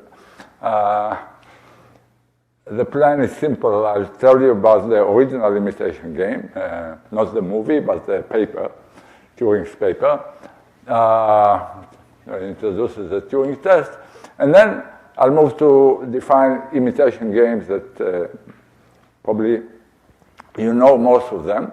I just want to show how they fall into this paradigmatical structure that Turing set up. So it's results you know, or maybe students should know, and they are shaped. They all have the same shape. So that's the main message here, the definitions and their major consequences in various areas. Yeah, then we'll conclude. So I'll devote about 10 minutes for each area. Before that, yeah, we all know who the man was, but we forget, so focused on Turing machines. So of course he, as a graduate student in 1936, he already started the science of computing and the computing revolution, the practice of computing, with his papers. And during World War II, he was a major player in breaking the Enigma machine. And he worked on a lot of other issues, and his papers are, brilliant, each one. He works on morphogenesis, and this remains one of the papers that's mostly quoted in biology. We'll talk about this paper on AI. So the question he poses to think about is intelligence. It's amazing. If you don't read these papers, I recommend them. So lucid. So he suggests, that's the title of a paper, Computing Machinery and Intelligence, line 50. He proposes to study the question, can machines think? It's funny, I prepared this talk about a couple of years ago, just before the chessboard revolution. He says, well, we can start by defining what a machine is and what think is or intelligence is, this philosophical or ontological way, and then we can start argue, and you wouldn't agree with me, and I wouldn't agree with you, and we don't go anywhere. That's philosophy. Or we can be, practical. Let's test it. So that's an operational approach, behavioral approach. And the point he makes is that objective ontological definitions may not be testable, may not be falsifiable, may not have a universal meaning. And on the other hand, subjective behavioral definitions may be precise, mathematical, they may be testable, operational, useful, and in fact, in the cases I showed, and many others, can be revolutionary. So his suggestion was, as you all know, was to test if a robot is intelligent or can converse with people, whatever you want to meaning of intelligent be. It just exposed a referee to one of two worlds, not telling them which world they are in, and they can interact with this entity, and they can decide whether it's a human or a robot. And they can decide the same, in which case we would say in this particular experiment the robot did well. Basically, you want a definition that a robot is intelligent or this entity can converse if the referee makes similar responses in both worlds. Of course, the answers can be different, in which case there's a failure there. But we want to say that, maybe the interaction repeats many times, so it doesn't have to be binary. We can, give some confidence level, say, or average. As long as the guesses or the beliefs of the referee are the same, or almost the same, then we should say that the robot behaves like a human. And of course, we don't expose it only to one referee. Turing says we should expose it to many different human referees in this case. And we don't care what the value is as long as it's similar in both worlds. And then we call the robot intelligence, let's say. That's the paradigm. So there is a set of testers, right? There is a property we want to test, we define, definition, intelligent, and then there is a bunch of tests, every human referee, Turing suggests, and we want the answers to be close. Then, yeah. I didn't define. And the Turing, but don't worry. This is a background, okay? Just, you have to remember how the picture looks. That's the only thing I want you to do. I'm not going to talk about it. In fact, but that's how there is a set of tests, it will be rigorously defined. There's a property, it will be rigorously defined. It's not the case in Turing, right? So, what's not in this talk? All the controversy about the Turing paper and the mountains of papers written afterwards, not in this talk. Not in this talk are other properties of this type that, intelligent, AI machines may or may be able to do. Not in this talk. Nothing about, chatbots and learning language models, not in this talk. What I want to do is just take the paradigm, this two-world paradigm, imitation game, and see how it applies in these classical papers to other topics where it can be made rigorous. So now we are going to precise imitation games, mainly in TOC and discrete math and even more. So what's the paradigm? What was it? That two things are the same if they cannot be told apart by a set of tests. Reasonable tests, those that relate to the property at hand. And the point I said in the beginning, I was making right definitions of central notions is primary. It's primary to our field, it's primary to any science. And once you have them, often theorems, proofs, theories, constructions follow. You just need to make the right one. And we'll see the power of this particular paradigm of making definitions, how they enable progress in math, science, technology, policy. First field is cryptography.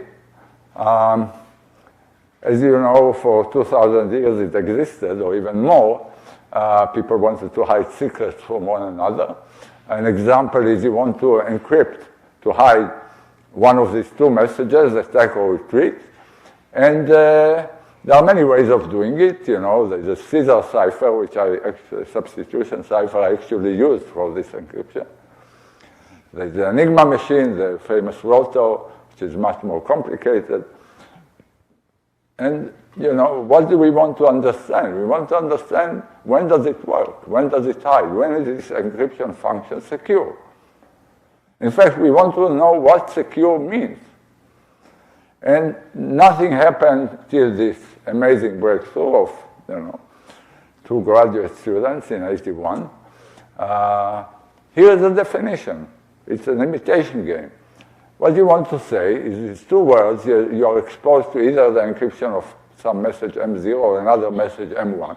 And you want not to be able to tell which is which. So what does it mean? It means that you have a set of tests, any algorithm, just any algorithm that looks at them will produce some number between 0 and 1. These numbers will be always similar. So their definition says that an encryption function is secure if for every pair of messages, even 0 and 1, and for every efficient algorithm, the set of tests, these numbers are close. And it's sort of, to us today, it seems obvious, because that's what we use. That's the first precise imitation game in the literature. It seems like it's shooting for the moon, because people used to think of what will this adversary do and what will that adversary do, and I said, forget it. What can any adversary do? Any adversary that doesn't run for billions of years. And there are many things one can say about it. The first basic thing is it's the first formal notion of what a secret is. And the second is you just stare at it and you see that encryption functions must be probabilistic. If you want it for every pair of messages, and the function of the encryption was deterministic, you could try each and see what the outcome was. So encryption must be probabilistic. And there are many more things, and cryptography follows from it. And what's amazing also in this paper is that not only are you shooting for the moon, you are getting there. I mean, they show that it's feasible to get this under standard mathematical assumption, like, let's say, factoring is difficult. So it's an amazing definition. Of course, it changed cryptography forever. First of all, it changed the goals. We are not only after hiding secrets. Now we are after anything you want, signing contracts and online shopping and exchanging secrets and zero-knowledge proofs and elections and blockchains and what have you. Doing everything without physical implements. And for each of them, what you want to know, whether a protocol given for them is secure. And how do you know this, or in fact, what is secure from protocol? Well, you have to set up an imitation game for each one. For example, typical imitation games in this context is, unlike the previous one where the messages M1 and M0 were on the same footing, there are just two messages. Here, often you want to compare your implementation to some ideal situation. So let me give a quick example. Suppose we were running an election, and we want to say that our protocol is secure. So what do we really want? We want that it will look like as if it was run in the usual way with a trusted party. Let's call it government, even though problematic. So what do we want to test? We want to test that the view every player has is the same whether it's on the right or the left. And that means that any algorithm looks at the communication of this player will not know whether he's in the left or right view. So we have this definition. In fact, we may want more. We may want that, well, of course, we want it for every player, including bad players. And we also want to look at their influence. And we also want to look at coalitions of players. But anyway, you set up an imitation game. That's your definition of security. And then you show that you can achieve it with some protocols for this function evaluation, for example, in this paper. And, theory, follows this paradigm through and through. And, both theory and practice. Okay, so it's the first topic, 10 minutes. Let's move to randomness. So it will all look like this. I'm just telling you things you know, but how they fit this paradigm so well. Well, randomness is a great thing. Everybody loves randomness. Everybody thinks about randomness. You talk to anybody in the street about randomness. They have their visions of luck and chance. And for us, we want to use randomness. We think we need to use randomness. And luckily, somehow nature seems to be very benevolent and seems to offer us randomness for free. At least the assumptions made when you are considering using randomness is that we can toss perfect coins as independently as much as we like. That's the assumption. If you do that, then lots of applications follow, right? I mean, sampling, experiments, probabilistic algorithms, crypto, game theory, gambling. And the question here that should be asked is, I'll focus on probabilistic algorithms. Well, first of all, they capture lots of the others, but the results are stated for them. It seems that when you have randomness, you can solve problems much, much faster than you can solve deterministically. So that's why we use them. But the question to ask is, is this power real? I mean, first of all, do we have the random bits? And, and do we need them? So, yeah, it's a good question where the random bits are. And you know that nobody is tossing coins inside any laptop, right? What are they doing? So, is this randomness that we are assuming about nature really there?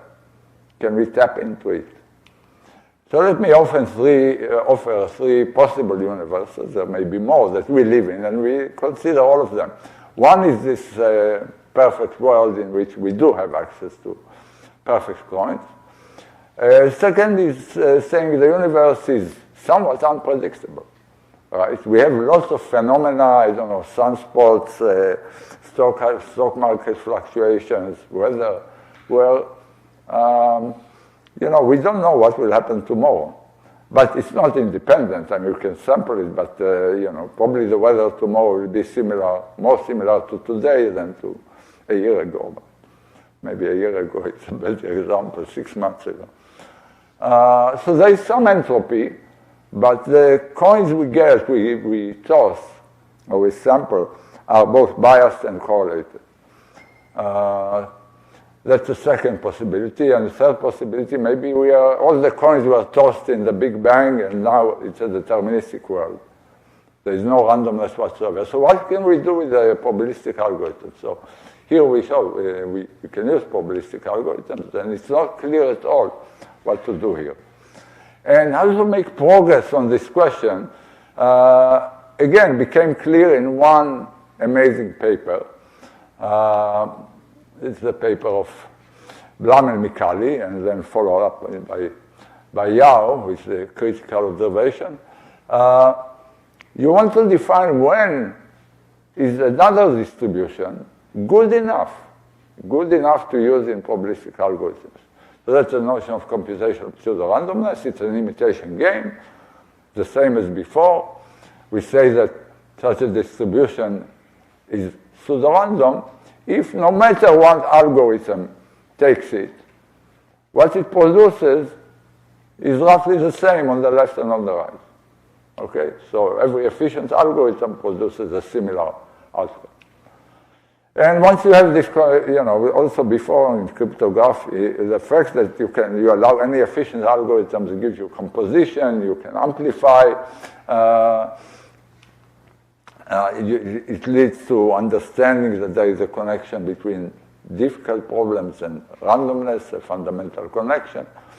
And again, has practical implications, but it's a fundamental definition that we all use.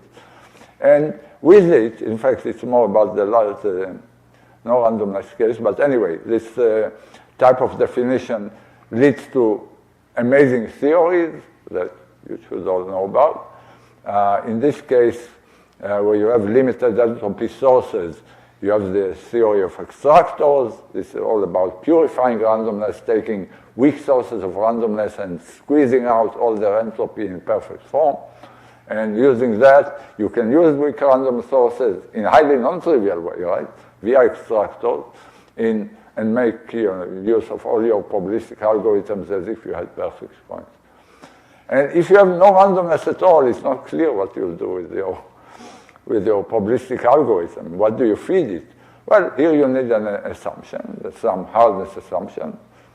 I call it P versus different than NP, but you basically need a function that's very hard.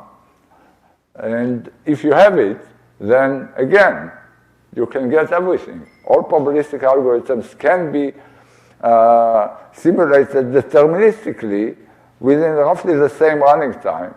And you get as a bonus that there is no error. All you need is one hardness assumption. So that's a hardness versus randomness paradigm. So again, this one definition is absolutely critical to build up. It's a lot of work, but to build up these theories. And it was another example of an imitation game. Okay, So it's nice to switch context every 10 minutes so that, if you fell asleep or you didn't understand, you can reboot. So I should mention, in all these stories, the definitions didn't just start a field and had major consequences, but often led to things beyond the original motivation. I'll give you an example in my last topic. Okay, the third one is more from the mathematical side, although TCS had played an important role here too. I want to talk about a structural notion of pseudo-randomness, or maybe many structural notions. The setup is the Ramsey's theorem.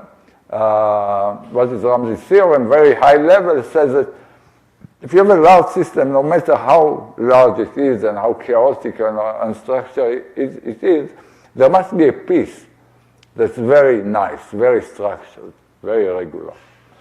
That's informal. Here's one formal particular case of this.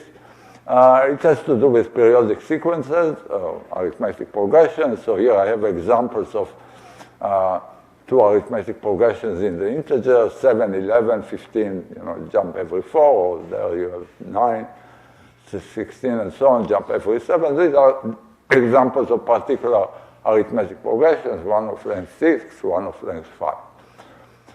The fact that we have periodic sequences in the integers is not so surprising because the integers are periodic. But what if I give you only a subset of the integers? Can you find periodic sequences there that are very long? Of course, these two are not in this subset, so they go away. Are there? Of course, this continues. So the question is, which subsets of the integers contain long periodic sequences? Okay, they're just in the format of Ramsey's theorem. This is a large structure. We wanted to contain something regular, like a periodic sequence. And, there comes amazing theorem of Servedio, it's the most celebrated theorem. It says that any dense subset contains such a progression. You want a progression of length 1,000,000. If you take 1% of the integers, no matter how devious you are, there will be 1,000,000 long arithmetic progression. If you take a millionth of the integers, or any fixed fraction of the integers, and any length you want, you will find it. But it's an amazing theorem, and what's more amazing is how it's proved. I want to say before that people start asking tougher questions, like what if your sequence is sparser? Suppose you are getting this subset of the integers. You know this, right? It's primes. Primes are not a fixed constant fraction of the integers. And here you also have the famous Green-Tau theorem, that even in the prime numbers, you have arbitrarily long arithmetic progression. So how is it proved? One easy observation you can make, if the subset is picked at random, you pick every integer with probability 1 in 1,000,000, this will have an arbitrarily long arithmetic progression. That's very easy to prove. So random subsets are good, and the question is, which subsets look random? And somehow Servedio tells us every subset looks random. So every dense subset looks random. And he proves it in his ingenious way by proving something completely different. He proves that every dense network looks random. And somehow magically infers from this that also every subset looks random. Looks random for the purposes you want. So every dense subset looks random for the purposes of arithmetic progression.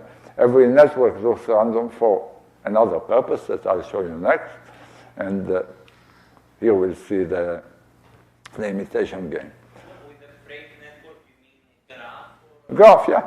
Yeah, I'm explaining everything. So a network is a graph. It's it can be a graph of anything. Think of a huge graph, absolutely huge graph. And what we want to understand is the clusters of sets. So a cluster is just a set of vertices.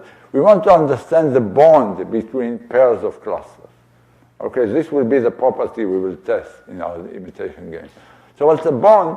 A bond is simply the number between 0 and 1 is a fraction of edges between these two sets. They can intersect or not. Out of all possible edges that could be there. So it's a number between 0 and 1. So that's a bond between a pair of clusters. And now we have an imitation game that Servedio suggests. Of course, he didn't write it like that, but I want everything to look just like that. Two networks, two graphs, are bond similar if, again, we have to set a family of tests, and the family of tests is every pair of subsets, every two communities, and we are looking at the bond between this pair on the left and on the right, and we want to see a similar number. And we want to see a similar number no matter which pair of sets we pick. Okay? Then we say that they are bond similar. Okay, so it's another definition, and that's a key definition. Why is it a key definition? Because what he shows next is this famous regularity lemma, is that every network looks random. So in what sense every network looks random? Every network is bond similar to a random network, and now you have to say what you mean by a random network, and it's a random network that is picked using very few parameters. It shows that every network has a tiny model. What do I mean by a tiny model?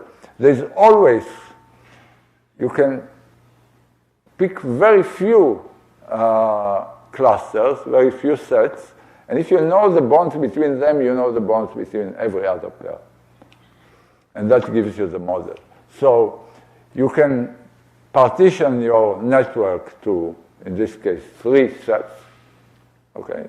Blue, red, and green. It can be 10. It all depends on how close you want P0 and P1 to be. Anyway, you have a fixed number of sets, no matter how big the network is. And you check what is the proportion, what's the bond between every pair, red, red, red, blue, red, green, and so on, and you write it in a little matrix. And this is your template for a random network. Now you pick a network randomly by taking the same vertices, colored the same way as on the left, and now you draw it random. The first network was arbitrary, but now you draw it random, edges, let's say, between red and red with probability 0.8, and between red and blue with probability 0.1, and so on.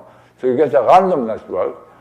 And Servedio's regularity lemma said that with very high probability, if you run this random process,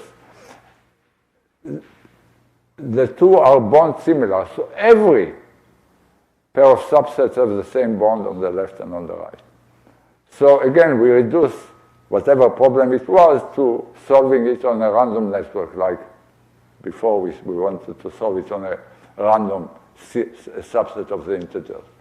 And that's the key to, to the proof of Servedio's theorem. It's an amazing statement to me. I mean, it's, even though I know it, I know the proof. The fact that every network looks like a random network is still mind-boggling. Now, it didn't end there, of course. Regularity and this particular imitation game went so much farther. It gives you that dense graphs and dense sequences look random for the purposes we need. But in fact, this is true for any set of objects, and it's true for any set of tests. It's sort of amazing, and you know it. This is by now called the structure versus randomness dichotomy. People who do multiplicative weights in game theory know it. It grew up in both in computer science and in discrete math, and this is today an extremely powerful tool for proving theorems. I mean, basically, you want to prove a theorem about all objects, you prove it about random objects, And then you show that every object, is close enough to a random object. Whenever you can do that, you have it's an extremely powerful tool. There's a beautiful survey of Terry Town applications of this, and still theorems are proved using it, all the time.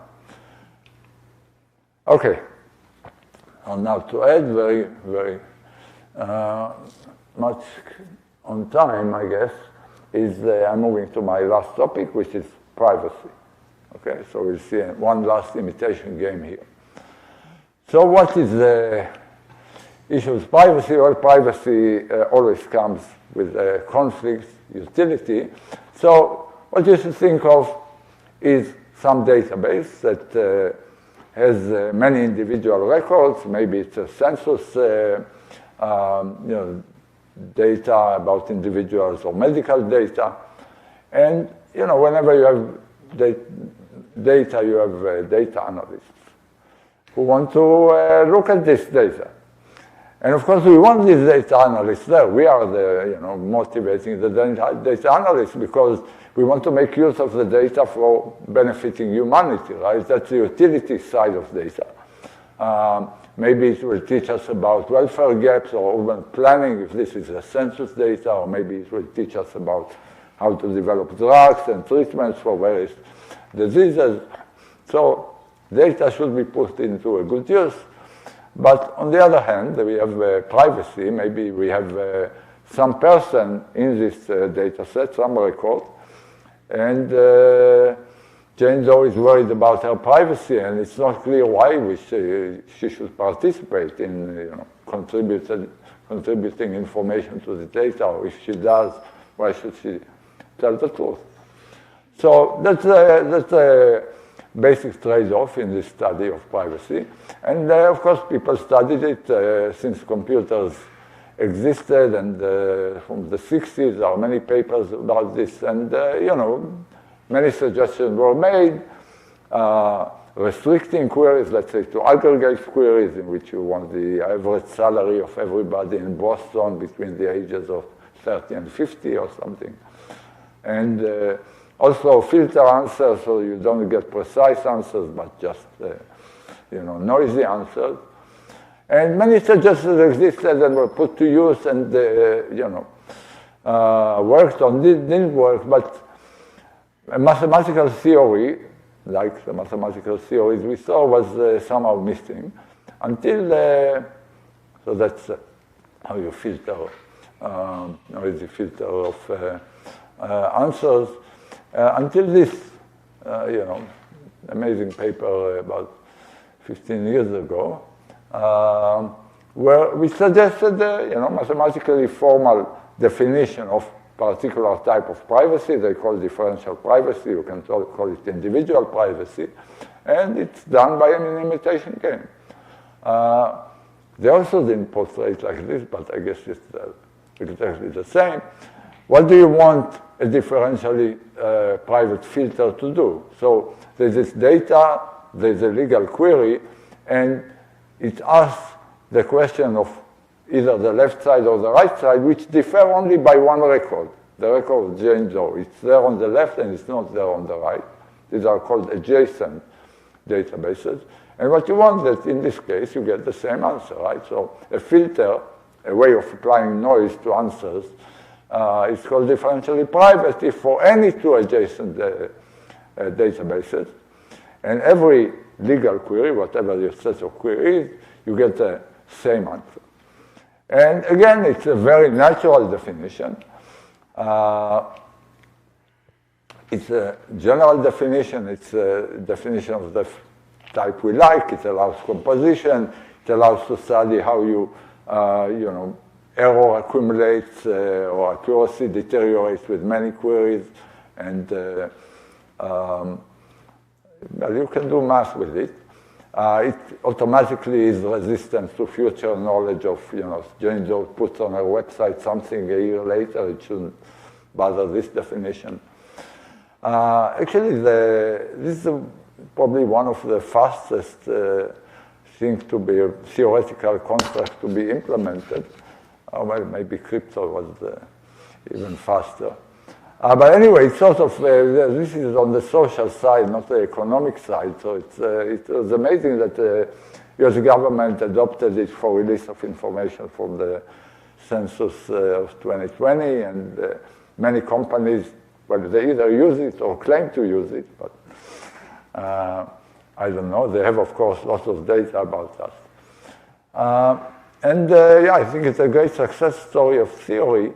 But I want to, my last slide, to tell you about a consequence of this theory that, you know, is again, mind-boggling because it has nothing to do with privacy. So let me talk about this last. So I want to talk about adaptive data analysis. This showed up in this, about a decade ago, in these two papers. What is the, you know, the life cycle of data and data analysts? You know, it's just, you know, what happens all the time. You know, data analysts ask queries and, or machine learning program, whatever, gets answers and then wants to learn something, choose parameters, forms a hypothesis, and, you know, again, generates more queries and so on. So, you know, that's how science and, you know, progresses. So what's wrong with it? Well, you suddenly see papers which have titles like "Why Most Published Research Findings Are Wrong." This is only one of many, many papers. It, you know, it just happened to get lots of, it has 10 or 20,000 citations. You know, there is a crisis of science somehow, when we should be worried, no? If most research findings are wrong, we should be worried. Why should, but, you know, what's the point? Why does it happen that, well, the reason is things that well, many of you know, is this adaptivity in this process, right? The problem is that, of course, data is expensive, and so data is being reused. And what happens when you reuse data adaptively? Well, your model, whatever you are learning, is becoming, you know, it fits the data well, in fact, too well, in a way that prevents generalization. Of course, we don't want to learn the data. We don't want to understand the data. We want to understand what generated the data, right? That's what we want to learn. The data is only a sample of some natural phenomena, some pandemic or some other natural phenomena. I don't know why the bee population shrunk by half and now is growing again, or whatever. We really want to understand the phenomena that generated the data. So what to do? I mean, that's the reason. You know, that's basically the reason many research results are wrong. So here is a suggestion put forth by these papers. It's pretty amazing. Say, you know what? We have differential private mechanisms, filters. Let's use them. We don't care about privacy now. I didn't mention privacy on this slide. We don't care about privacy. But let's anyway feed answers to this data analyst through a differentially private mechanism. And then, you know, the problem goes away. There is a theorem, mathematical theorem, not difficult using the theory of differential privacy, is that shows that when you do it appropriately, this prevents overfitting and ensures statistical validity and generalization despite this adaptivity and data reuse. So I think it's a wonderful theorem. It talks about the most basic scientific method, and it follows from, left field. All right.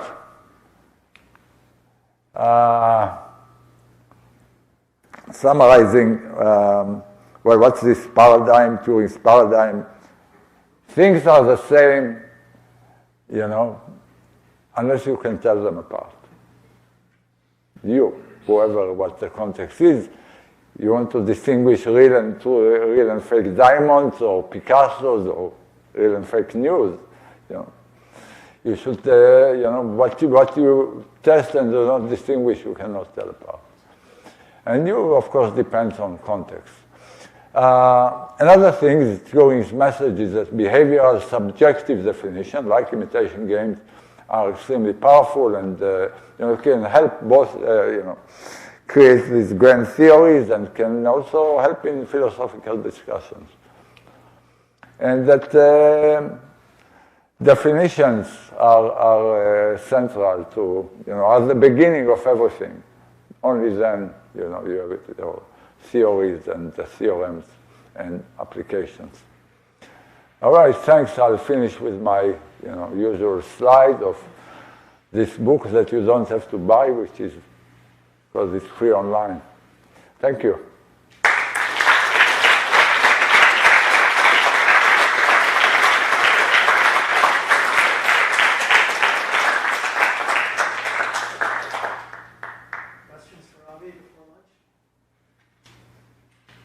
I think people tend to give Turing a bit too much credit for this, because this is the idea of a scientific test we preceded Turing. I think Turing's contribution was to take the concept and say, instead of arguing philosophical about intelligence, let's treat it as a scientific claim. And then we can say, is this thing intelligent? Can we have scientific test for it? I completely agree that this notion of a null hypothesis and the hypothesis you test is similar. I think I'm not saying that Turing is the original originator of this game, but in the context that I'm thinking about, I think he clarifies it as a paradigm for definitions. As a paradigm for definitions. People use these things, but as a paradigm for definitions. And I think what's the important thing our field has done is made definitions of this type rigorous as a basis for mathematical theories, as opposed to, philosophical. My second comment, I find it pretty stunning. See a slide that says privacy, at least in Google and Facebook, somehow. Yeah, okay, I'll take it as a compliment. That I'm original. Yeah. So one problem when you try to set up a Turing test or imitation game with a learning agent is you usually have one agent, you usually have one robot. Yeah. If you run it enough times, people are able to identify the quirks or the characteristics of that robot rather than being able to distinguish it from humans. They're just identifying that particular entity. So I think the reason why in all your examples you don't have that issue is because there's some randomness involved in that source. You encrypt an algorithm or you sample a subset from a graph. There's randomness there. So I guess my question is, to set up a proper imitation game, do you require that robot to be randomized in some way, to be sampled from a family of robots, let's say? Well, I said I don't want to talk about the intelligence as a robot thing. I think that, it's a phenomenal discussion and it's extremely appropriate today with all the language models and of course there is randomness in the language models, as you know. I think this subject will remain informal. We are not going to, we will just live through the, through these machines behaving like or better than us and doing everything we do and thinking and feeling and,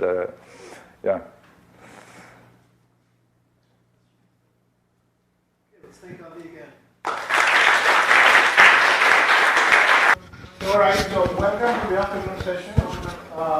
So the first speaker is Toni Pitassi, who is a professor of computer science here at Columbia. So before Columbia, Toni was a professor of Toronto. She has done fantastic work over several decades in computational complexity, in particular like proof complexity, communication complexity, and other things. She has received many awards, including the recent award from the European Association of Computer Science. He's a member of the National Academy of Sciences and an LCM Fellow. So, Toni? Thank you. You can hear me? Yeah, great. So it's really great to be here. And happy birthday. So, change the title of my talk. But what I want to talk about today are these two fairly early papers by Mihalis, and the first one is with Aho and Ullman from 83, and the second one is a solely authored paper from 88. And I will start by telling you, admitting that I just read these papers this weekend in preparation for this talk. But that doesn't mean that I didn't know or I thought I knew. I've spent a very long time thinking about some of the problems that were raised in these papers, but I never actually read the original papers until this weekend. And it was actually kind of mind-blowing and really fun for me to read them. And actually, I was trying to find which papers of his were the ones that I wanted to talk about. And I had a really hard time, but then I realized, well, if the first one is about VLSI, no wonder I never looked at it. And, he was at Bell Labs at the time, so maybe you had to, put your stuff in code when you wrote papers about communication complexity. And then the second paper, I don't have as much of an excuse for this one. I actually did kind of look at this paper. But what I didn't know is that, this is a stunning paper, but what I didn't know is that another result of Mihalis's I didn't know how to find it. So I was asking my students, where do you find this result? And luckily, they're not as bad as me, and they knew it was in this paper. So I'm going to mostly talk about the the last part of this paper, which sort of is about communication complexity, and sort of the questions that were asked there and the partial solutions that were obtained were really pretty amazing in the sense of how connected they are to other things. So that's what I want to tell you about. Yeah. Okay, so I have to start with, you probably all know what communication complexity is, but if not, and I realized today that it's not a good example because I imagine that by now these two don't have to communicate at all with one another. But anyways, I should have me there maybe. But anyways, so it's, standard two-party model of information or communication where you have some function f, think of it as a Boolean. For today, it'll just be Boolean functions that we'll talk about, and it maps, two n-bit strings to a 0-1 value, and the idea is that the one player, Christos here, holds one of the strings, and Mihalis holds the other, and they're trying to compute this function of their joint inputs. And so they follow some agreed-upon protocol, sending bits back and forth. Like I said, in this case, they probably they don't have to talk at all, but in general, and the idea is that at the end of the conversation, they should both know the value of the function, and the communication complexity of a function is the minimum number of bits that they have to send back and forth in order for them to both know the value of the function. And since any function of this type has a trivial protocol by just sending all, Christos can just send all of his input to Mihalis. Because of that, the trivial protocol has length n, and so we define the polytime communication class to be those functions that have communication complexity polylog in n, okay, or order log n. It depends how strict you want to be. Okay. Okay, so in the first paper, they asked one of the things they asked was a particular question that I'm going to illustrate by a picture. So you can think of a deterministic protocol as a partitioning of the underlying matrix that defines the function. So this matrix is labeled with 2 to the n rows and 2 to the n columns, and Alice's input corresponds to a particular column, and each of Bob's inputs corresponds to a particular row. And when you have a protocol, let's just assume that each player sends one bit and they alternate, and if it's not of that type, you can put it in this form and it doesn't change the complexity by much. So let's say Alice talks first. So she sends a 0 or a 1 depending on her input, and that partitions all possible inputs that she could have into two parts. So let's think of the left of the line is when she says a 0, and the right of the solid line is when she says a 1. And then it's Bob's turn. And so now Bob continues. So if Alice sent a 0, then Bob knows that he's now working on this side. And so then he sends a bit which partitions the rows now into two parts. If Alice were to send a 1, then again he would work on this side. So that further partitions the two halves of the matrix now by rows. And they continue this. And when are they done? Well, they're done whenever they've fully partitioned this matrix into monochromatic subrectangles. Because if it's monochromatic, meaning it's either all 0 or all 1, then they know the answer, and so they can just label, label this with 1. Okay, and the height of the number of leaves of this protocol tree corresponds to the number of partitions, and the height, of course, is the log of that. And the height is what we consider to be the deterministic communication complexity. Okay, so the question is, so that we saw that a deterministic protocol always partitions the matrix into monochromatic subrectangles. But it's a very particular kind of partition, because Alice first chops it in half this way, and then Bob chops each of those two in half. And so you could imagine different partitions, more artistic type of partitions, that aren't of that type. So they still partition the matrix into monochromatic subrectangles, but they might not obviously look like they come from a protocol. Okay? So question that they asked and pretty much solved is whether, so it's clear that if you have a protocol, that gives you a partition, so that, that tells you, that gives you an upper bound on the minimal partition size. But they asked the other question, if you have an arbitrary partition, can you convert it into a communication protocol type of partition? And they proved that they are polynomially related. So this top theorem states that no matter what the Boolean matrix is, it has to be a total function, but no matter what the Boolean matrix is, you can always upper bound the deterministic communication complexity by log squared of the partition number. So said differently, if I give you a partitioning of the matrix, I can convert it into a communication partition with at most a quadratic blowup. And one question you can ask is whether this is tight. I don't know if you actually asked that in the paper, but I think it's, and I didn't really think this was all that interesting way back when I first read the Koshulevitz-Nissan book, because it seemed like, okay, it's just a square, what's the big deal? But anyways, I think this was mentioned in maybe the first few pages of that book, and it was open for a pretty long time. I don't know if it's because nobody tried or nobody cared or it was hard, I don't know. But anyways, that's the first question that we'll come back to. So now I want to tell you about the second question that's in the second paper, in the last section of the second paper. And I just want to kind of describe it the way it was in the paper, because I think it's quite interesting. So this paper, you probably know the paper, it's a beautiful, famous paper that's really about trying to understand, if you have a, you take some optimization problem and you write down the obvious linear you have the obvious linear program for it, but what you really want is the convex hull of all the possible 0-1 solutions. So you'd like to be able to describe that polytope, possibly by introducing new variables with say, a polynomial number of new variables introduced, so that the projection onto the original variables is the original convex hull of the solutions. And that's called an extended formulation, like rewriting the linear program in that way. And the paper kind of describes that. Hopefully somebody else will talk about the paper more, but anyways, maybe I'm preaching to the converters, but anyways, it's an amazing paper that shows that not just defines this model of computation, which covers almost all of the linear programs that we know of that are kind of famous, but he also characterizes it in terms of a rank-like measure. And then he goes on to give lower bounds for this broad case of symmetric linear programs.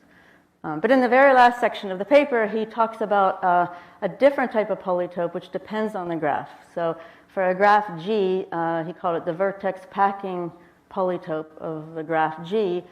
It's basically the convex hull of the characteristic vectors of the independent sets in G. So you take all the independent sets in G, okay, and each of them, write it as a vector, so that it has ones for the vertices in the independent set and 0. And then you want to take the convex hull of those vectors, and that's the sort of the polytope that corresponds to G. Okay. So how do you describe that polytope? Well, here's some constraints. First of all, you want to say that the variables are between 0 and 1. And another thing you could do is, like, for every edge, you know that both endpoints can't be in the independent set. So you can say for every edge, the xv plus xw, where v and w, the endpoints, has to be at most 1. But you can also generalize that to take any clique in the graph, not just a clique of size 2, and now you know that the sum of all the of all the variables of the vertices in the clique, that has to be at most one. So there can't be more than one vertex in the independent set. For any clique, at most one vertex can be an independent set. So that gives you these constraints, 0 and 1. And 1, there's exponentially many of those constraints, unfortunately. So 0 and 1, if you take 1 just with edges, that sort of suffices for bipartite graphs, meaning that the convex, that those constraints, if it's a bipartite graph, the corners of that polytope will be exactly the integral solutions. So that's why one of the reasons why you can solve this. Anyways, I'll skip that for now. But he also noticed that if you take all the constraints 0 and 1, then that's sufficient for perfect graphs. So that will give you an algorithm for independent sets for perfect graphs. But of course, the number of constraints is exponential. So then he's asked, the maximum weight independent set problem can be solved on perfect graphs through a very complex and deep application of the ellipsoid algorithm. It's an important open problem to find a better algorithm for this problem. So then he went on. Everybody, any questions? Everybody good? Okay. So then he went on to define the slack matrix, which was actually defined earlier in the paper. So the slack matrix corresponding to those, those inequalities, you have one row for every clique of the graph and one column for every independent set in the graph. And so it's like a communication problem where Alice gets a clique in the graph and Bob gets an independent set in the graph. And they want to output 1 if the size of the intersection, if there's one node in common, and 0 if there's no vertices in common. Okay? And we know that the clique and an independent set can't intersect in more than one vertex. So so there's no other answer. And and he observed that there's a very simple NP protocol for this of cost log n. The players just guess the vertex that's in the intersection and check that it's in there. And this protocol is actually called unambiguous because we said before that for every clique and independent set, there's at most one vertex in the intersection. So that means there's at most one kind of NP witness that the answer is 1. Okay? And that's now called a UP for unambiguous polytime. That's not what that's called. And I'll just kind of show you in a picture another way to think about UP. So NP, this is like non-deterministic communication complexity of a function. You look at the matrix corresponding to the function, and now you want to cover the ones of the matrix by subrectangles. And so it's allowed to be a cover. So the subrectangle, the ones monochromatic 1 rectangles can overlap. Okay. And the log of this cover number of the ones is exactly the non-deterministic communication complexity of the function. And for UP, now it's a special kind of cover that has to be a partition. So UP is of a function f is the minimal number of subrectangles that partition the ones of the matrix. So in this case, 4, 5, 6. So 6 is the number, and log of that is the UP communication complexity. Make sense? Okay, and it turns out that this is just a side.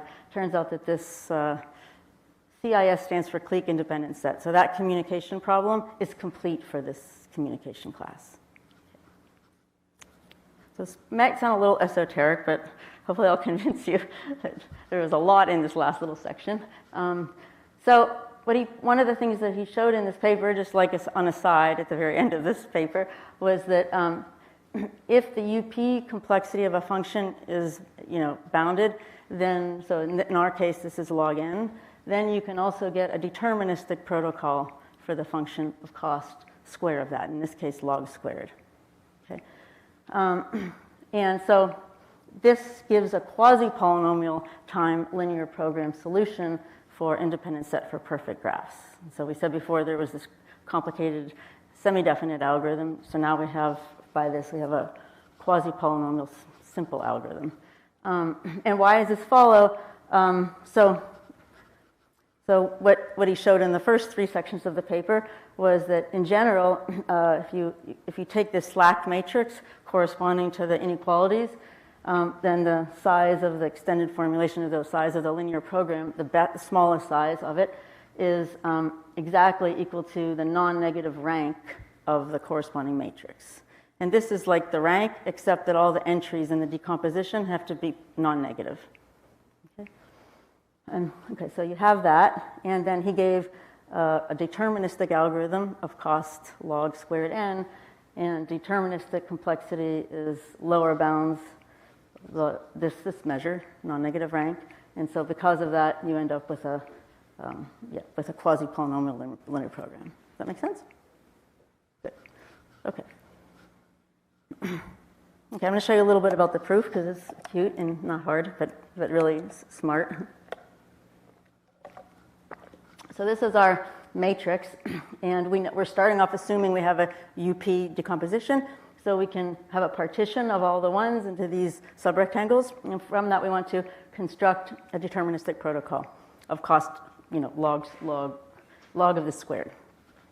Okay, so the main observation is that any of these one rectangles, like this one, if you look at the rectangles that intersect it in a row, and you look at the rectangles that intersect it in a column, that you can't have a rectangle intersecting in both a row and a column, because then it would intersect the rectangle itself, and we said it has to be a partition.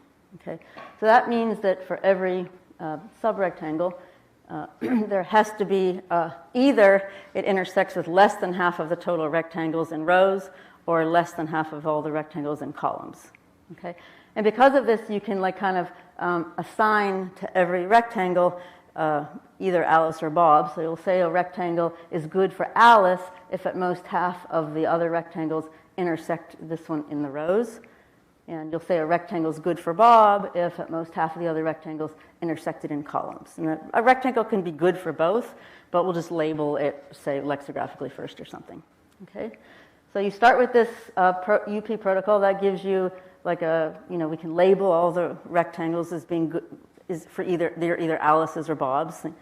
And then on an input xy, so that's the input to the communication problem, what they want to do is they want to announce, so we know that there has to be some rectangle that intersects their row and column, because if it's if x and y is a one input, then there has to be some rectangle that intersects x and y. And so we want to find, so what we want the players to do is announce the name of a rectangle that's good for them. So in this case, this is the only B, the one labeled B in the middle, that's the only one that intersects both of them. So Bob will say this rectangle, and that takes log of however many rectangles in the partition, many bits to specify. Okay, and now what happens? Now they know that Alice now knows that Bob's input is restricted to this range of columns. So that means that they can divide and conquer. They can forget about the rest of the matrix, and they can focus on just this submatrix. And what do they know? They know that the number of rectangles that existed originally that intersect with this is at most half, so they've chopped the problem in half. So now they're working on a subproblem, where the UP complexity of the subproblem is half what it used to be. So they do this log times, and then they either find a one rectangle, in which case they know the answer is 1, or they don't find one, in which case they know the answer is 0. Okay. Good.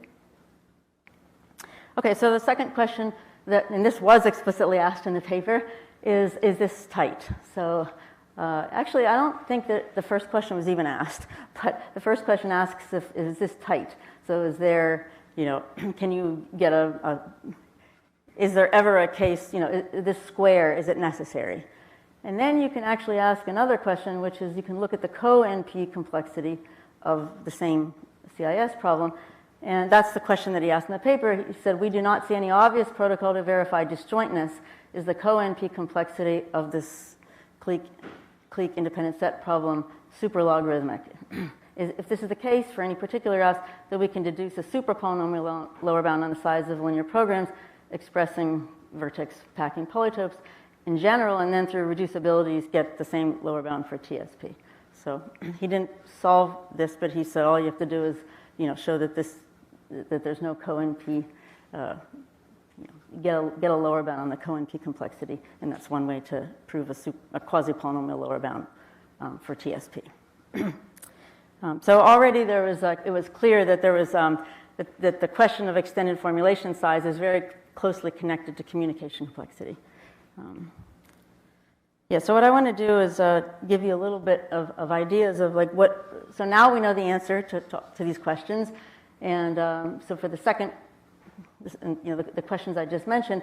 So theorem 2A here, which was in a paper from 2015 with Mika Goose and Tom Watson.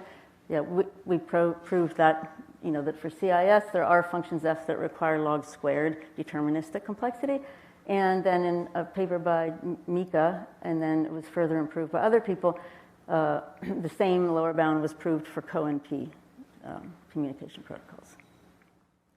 And I just want to say some remarks on it. I may or may not get to many proofs, but I want to just tell you some remarks. So first, we said before, this gives a quasi-polynomial lower bound. In particular, it gives a quasi-polynomial on the size of linear programs for the perfect graphs. And it also implies, it's not a great lower bound, but it implies the best known lower bound on the log rank conjecture. So it's because the UP complexity of a function is at least the log rank, you get that the deterministic complexity, you get that the same function that witnesses 2A has deterministic complexity that's at least log squared of the rank. So it's nowhere close to the log rank, proving the log rank conjecture, but it's a better lower bound. It's the best lower bound we have so far. And also you can use 2A to resolve the first question as well. 2B is even more have even more surprising things about it. So that proof turns out it resolves this graph theoretic conjecture known as the Alone-Sachs-Seymour conjecture. So what is that conjecture? So that states that for any graph G, that the chromatic number of G can always be upper bounded by some fixed polynomial in what's called the BP measure of G. So that's the least number of complete bipartite graphs that partitions all the edges in the graph. Okay? And they conjectured that, originally they conjectured that it was strictly less than, and then there was counterexamples. And finally, so then it was modified to be the polynomial Alone-Sachs-Seymour conjecture. Where now the conjecture, well, at that point, the conjecture was that the chromatic number is upper bounded by some fixed polynomial in this bipartition number. Okay. And this conjecture, I guess, is from maybe the late 80s or early 90s. So it's known that these are equivalent. I'm not going to show you why, but they're actually exactly equivalent. But these are clever reductions. And so therefore, because the answer to this is no, there's graphs G where the co-NP complexity is log squared. That in turn shows that the polynomial ASS conjecture is not true. Questions? Okay. And I want to tell you about two other more recent and to me really surprising somehow results that you get from 2B with a little bit of clever work by other people. So the first one is a result by Tom Watson, who looked at the difference between, so rank, when I say rank 0, 1, I'll call that binary rank of a matrix. And that's, it's the rank over the reals, but where the decomposition of the original matrix into, B times C, the B and C also have to be Boolean.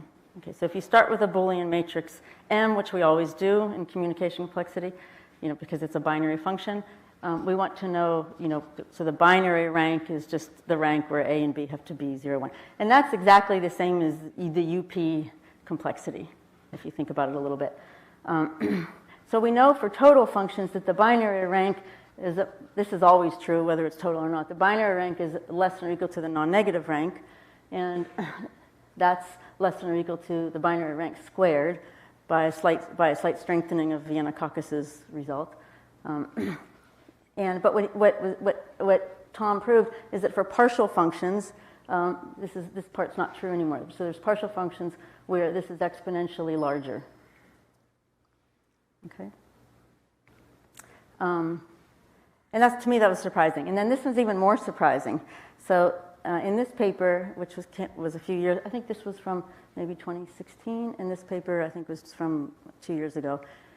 Here they kind of embarked on the study of learning, pack learning, but for partial concept classes. So, normally you can view a learning problem, again, as a matrix, where you label all of the rows, say, with all the functions in your concept classes, and you label all the columns with like all the possible inputs, okay? But they argued, well, normally you don't really necessarily need to compute the function on all possible inputs. You just want it on like a certain distribution, and maybe it's not even like a nice distribution. Maybe it's like, so they defined a partial pack learning where the input matrix has zeros, ones, and stars in it. So for every function in the concept class, there's some starred entries. In other words, you don't care what happens on those. So you consider learning that function as long as it gets all the entries right that are 0, 1. Okay? So they define this, so you have a matrix that's 0, 1 star valued, and you define we want to pack learn it, which means you want to, as the usual thing over any distribution, look at polynomially many samples and be able to, come up with a function that's very close to one of the ones in your, that's very close to the right, that disagrees by the known function on the distribution very little. What they showed, and we know that VC dimension completely characterizes sample complexity of pack learning in the total function setting. And what they showed is that it is not true anymore in the partial setting. So they gave an example using the lower bound techniques from 2B. So they basically used the same construction, but as a reduction, basically. And they showed that there's a partial matrix, so a partial pack problem, where the VC dimension of it is only 1, but sort of if you were to, for any way of extending that partial matrix to a full 0, 1 matrix, that the VC dimension is not bounded. So in other words, it's learnable, but you can't learn it by kind of like converting it to a total situation. So it's really weird. Questions? Okay. Yeah. Is there any alternative characterization other than VC dimension for this partial? I mean, you can still use you still have the concept of VC dimension for a partial matrix, which is you're trying to find, the maximal number of inputs that are shattered, but now shattered, it's just over 0, 1. So that still makes sense. But this is what's so weird. It turns out that can be much lower than the VC dimension of every extension of it. I know, it seems weird. Okay, and then some other more general remarks is that so by thinking of these questions actually like kind of led to a whole industry of sort of trying to get a pretty much quantitatively complete understanding of the query complexities of various models. So there's like deterministic query. If you don't know what query complexity is, I'll get to it on the next slide. But so there's decision tree height. That's a measure of query complexity. There's degree, approximate degree, randomized decision tree height. So there's all these measures that are different query measures. And this was studied a long time ago by a seminal paper by Nissan and then Nissan-Segedi, where they showed that for most of these measures, they're polynomially related, but there was like big gaps, and there was some missing, some pairs where there wasn't anything known. Anyway, so between Huang's proof of the sensitivity conjecture and these techniques that were used to resolve Mihalis' problems, pretty much the relative complexity of everything is like almost understood. And one of the areas that it made the biggest impact was in quantum computing, where it was believed, for example, that that if you had a deterministic decision tree, of some height, that's p to the dt, it was believed that the quantum query complexity of a function was, the deterministic decision tree height was always quadratic in the quantum query complexity. So that was sort of a conjecture. And these sort of proof techniques led to disproving that and showing that the deterministic decision tree complexity can actually be quite the fourth power of the query, and other separations. Okay, so I want to just tell you a little bit about the proof idea of all of these, and then maybe give a real simple example, an instantiation. Okay, so the idea behind the proof is to first don't just try to directly attack the communication problem, because that's hard, but instead to actually try to solve a simpler version, which is called the query version. And the idea behind query versions of a problem is that one type of communication protocol is that maybe we're engaging, Mihalis and I are engaging in a protocol, and so I'm sending bits and he's sending bits. If I'm only allowed to send bits that are actual bits of my input, so I'm getting an n-bit string, I can send, if I'm restricted to just sending bits of my input, that's a special type of communication protocol. More general protocols, you can send a bit that's any function of your input plus the transcript so far. But if you just restrict attention to bits, that sort of corresponds to decision tree height of the protocol. So we want to first prove these separations in these query models, and then use a generic lifting theorem to get the communication separation. Okay, so what do I mean by query classes? So every communication class has a corresponding query class. It's like I said, like a special case of the communication class. So for deterministic communication, again, I said this already, but the query class is decision trees. And so and you can think about p to the dt, like efficient decision trees for a Boolean function, or ones that the height is polylog, polylog depth. Okay.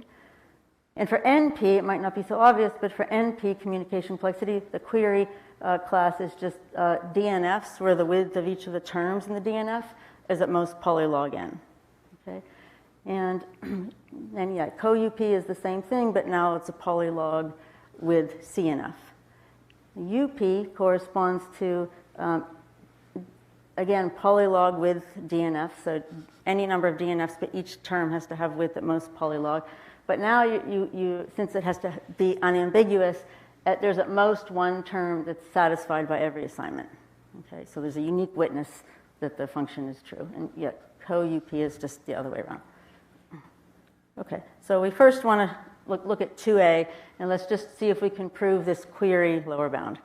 So for the query lower bound, we want to show that there's some function or some communication problem where the deterministic where the decision tree complexity of solving that function is at least the UP decision tree complexity squared. Okay, so I'm going to describe the function. Okay, so the input, and again, this is not, F is not a communication problem. F is a problem it's going to be on n squared bits. Okay, so it's still a Boolean function, but I'm not partitioning the inputs into Alice and Bob's. It's just a bunch of inputs. Because it doesn't really, once you restrict to a query model, you're just sending bits, it doesn't really matter who owns them. So it's just a normal decision tree. Okay, so the input to our function is going to be an n by n matrix, and the entries of the matrix, we're going to have, each entry is going to have a pair of things in it, a 0, 1 value, and then another value in the pair, which is either going to be bottom, or it's going to be a pointer to some other square in the matrix. Okay? And we want the function to be 1. Okay, so an input is, we're filling in this matrix with each entry is labeled with 1, comma, a pointer, or 0, comma, a pointer, or 1 or 0, comma, empty, a bottom. Okay? So we want to say, so a particular matrix is a 1 of this function if there's a unique column that's labeled all ones. Okay, and how do you know? How are we going to verify that it's unique? Because again, we want this function to be in UP. So to make sure that it's unique, that's what the point of the pointers are. So we're going to have the pointers verify that all the other columns aren't all one. There's no other column that's all 1, and we're going to do it in a unique way. So we're going to say it's 1 if there's an all 1 column, and moreover, if I look at the first, there has to be at least one entry of this column where it's the second part of that entry is not bottom, so it's labeled with a pointer. So you find the lexicographically first one that has a pointer value. In this case, it's the second one. And then you follow the pointers along, and it should take you to all the other columns, and for each column that it goes to, it should witness a 0. Okay?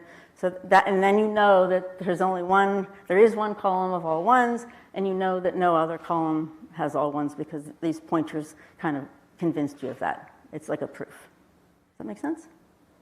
Okay, and it's in UP because I just kind of showed you the UP witness. So it's the all one column together with the pointers and the zeros. Okay, so you just need roughly, ignoring polylog factors, it's roughly order n many bits that you need in order to be able to witness that it's a 1. Okay. And what we want to show is that, on the other hand, determining if it's a 1 deterministically with a deterministic decision tree, that's going to take n, so you're going to have to query pretty much n squared bits. Okay? So why is that the case? Everybody good? Too fast? Okay? Yeah, okay. Great. Okay, so now I want to show you this lower bound. Why does any decision tree that's deciding whether a matrix is a 0 or 1 instance, why does it have to basically look at all the bits? So I'm going to give you an adversary strategy of how to, given a decision tree that starts querying things, how to answer the queries to force it to go n squared depth. Okay. So what I'm going to do is I'm going to just keep track for every column of whether I've queried everything in that column. So as long as it's not the very last thing queried in a column, I'm always going to answer 1 bottom. Okay, and as soon as I get to the very last thing, the very last thing queried in a column, then I'm going to change. Then the first time that happens, I'm going to give the answer 0 bottom. And does that make sense? So in this case, like let's say that at some point in time, these things were all queried. The thing labeled 0, that's the very last thing in this column that got queried. So I'm giving the answer 0 bottom. Okay, all the other answers so far are 1 bottom because that's what I said. Okay. And now what I'm going to do is just keep doing this, but now when I get another column, when I hit, as soon as I query the last spot in that column, then I'm going to label it with a 0, and I'm going to have it point to the previous 0. Okay? So, yeah, so in this case, the decision tree is asked a bunch more questions. I always say 1 bottom, until finally, now this column here, it gets all filled up, and so that entry there is the last variable queried, the last entry queried. All the other ones were queried. I gave them the value 1 bottom. So now I'm going to say 0 because it's the last one, and the pointer is going to point to that. So I'm going to construct this path in reverse. Does that make sense? And you can kind of see that I'm forcing it to ask basically almost n squared queries because it's going to fill up every I'm going to fill up every single column except for the last, and when I get to the last one, that's when I do the pointers. Does that make sense? Good.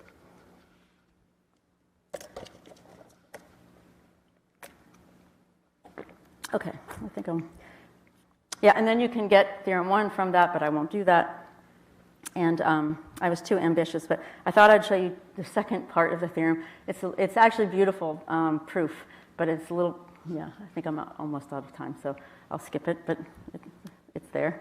And I just want to tell you how to go from the query lower bounds to the communication lower bounds. And this uses like machinery that's been developed in the last 20 or so years by a bunch of people called lifting theorems, which is like a great way to like automatically get a communication upper and lower bound from the corresponding query result. So I won't say too much about this, but the idea of a lifting theorem is you have a base function f. Think about the base function f as the function that you have your query lower bound for.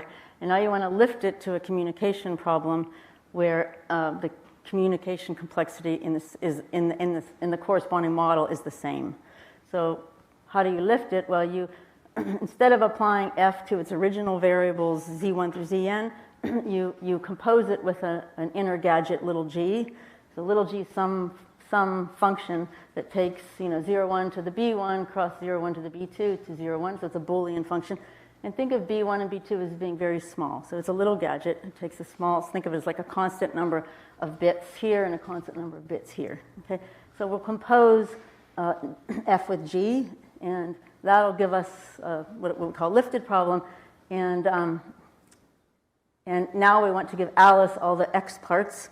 So the input now to the lifted is the x's and the y's. And we're going to give Alice all the x parts and Bob all the y parts. Okay? And the lifting theorem template will say that the lifting theorem prover gets to pick the gadget. So we'll pick a good gadget. And then we want to prove that for any f whatsoever, and it doesn't even have to be Boolean, it can be partial, whatever, that the communication complexity of the composed function in this model M is basically the same as the decision tree complexity of the outer function in the query version of the same model. Okay.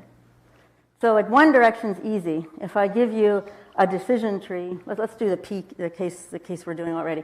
So if I give you a decision tree of a certain height for solving f, then you can just take that decision tree, mimic it with your communication protocol. Anytime a variable is queried here, like a zi variable, the players just want to compute the corresponding g on their inputs, and they just do that in the dumbest possible way, where whichever of these two is shorter, that player just sends all their inputs to the other player.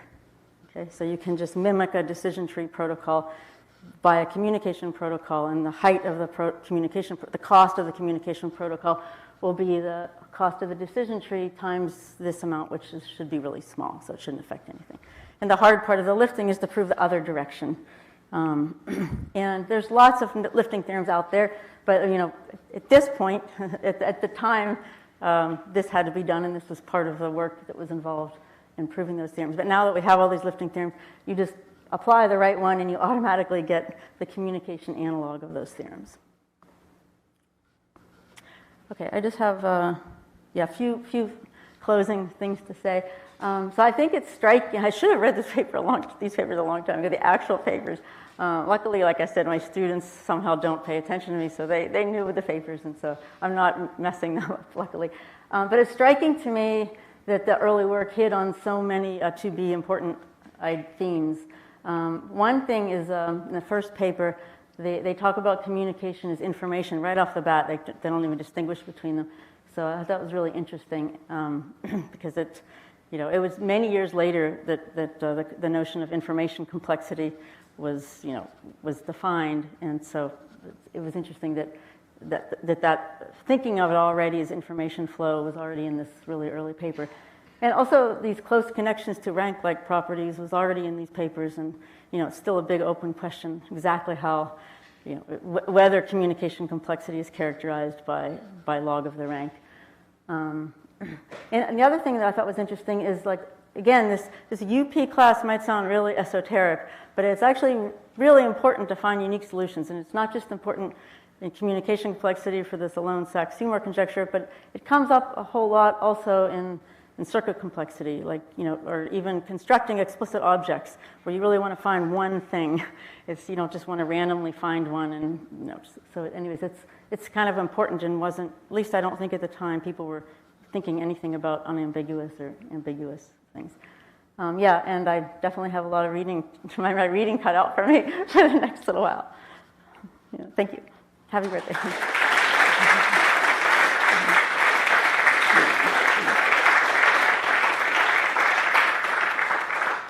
Over.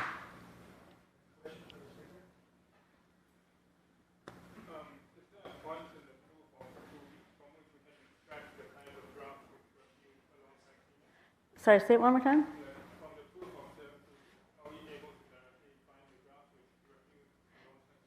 Yeah, so you do end up getting the graphs because the lifting is very constructive. But the interesting thing, and I think this was probably one of the important points of the paper, that first paper, is that it's very hard to construct the graphs, from scratch. So thinking to look at the query version first really gave an angle for finding the graphs the proposed hard graphs that were out there yeah, maybe they are hard, but they're really much harder to, yeah. So this gives it a whole different class of graphs and different way of looking at things. Yeah. So it's not exactly a question towards you, but towards Mihalis. Sure, even better. Even like this paper, as long as I know, almost everyone has a story to narrate about a story. There were people that they were trying to solve TSP or other problems with linear programs. I think it's a good moment to ask him if he wants to tell us. So first of all, what was happening? Every time that you saw a paper from a very specific author, you were trying to find the bug. How did you came with the idea? There was it. I know that you are very modest, but did you ever felt any upset that, oh, not that guy again?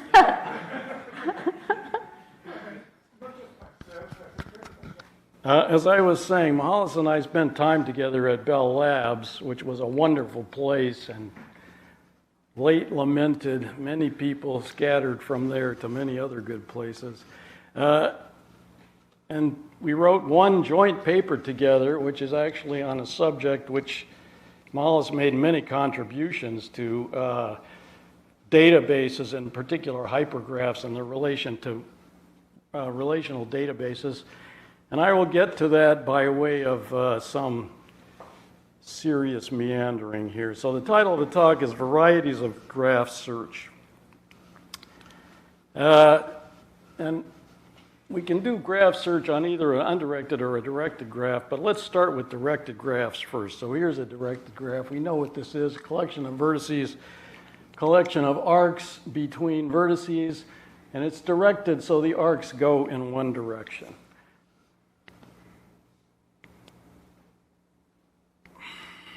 And now we're not cooperating here.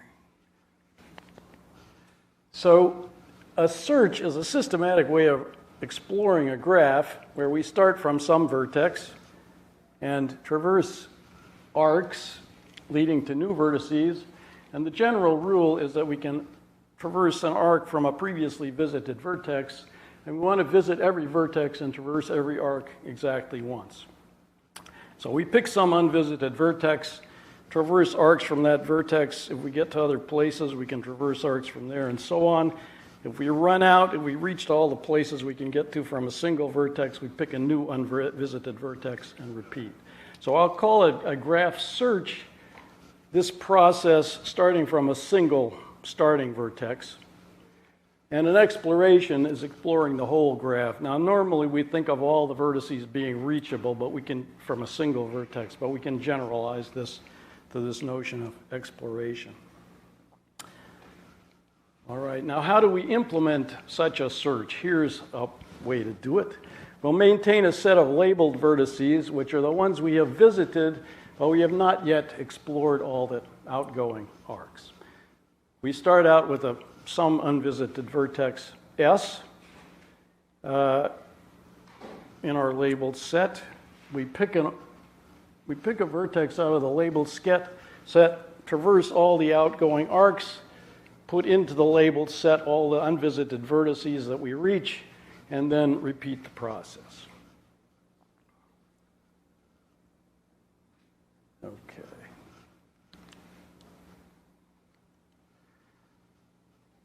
So this gets us to all the vertices reachable from a given start vertex, and then if we haven't reached all the vertices, we pick a new vertex to start from, unvisited, and repeat. The search process builds a spanning tree from each start vertex, which consists of those arcs by which we reach a vertex for the first time. We get one tree per start vertex, partitions the graph into the tree arcs and the non-tree arcs. And in the case of directed graphs, the non-tree arcs can connect two different trees. If I have two different start vertices and I explore from the first one, and then I explore from the second one, I can have arcs from the second tree into the first, but not vice versa.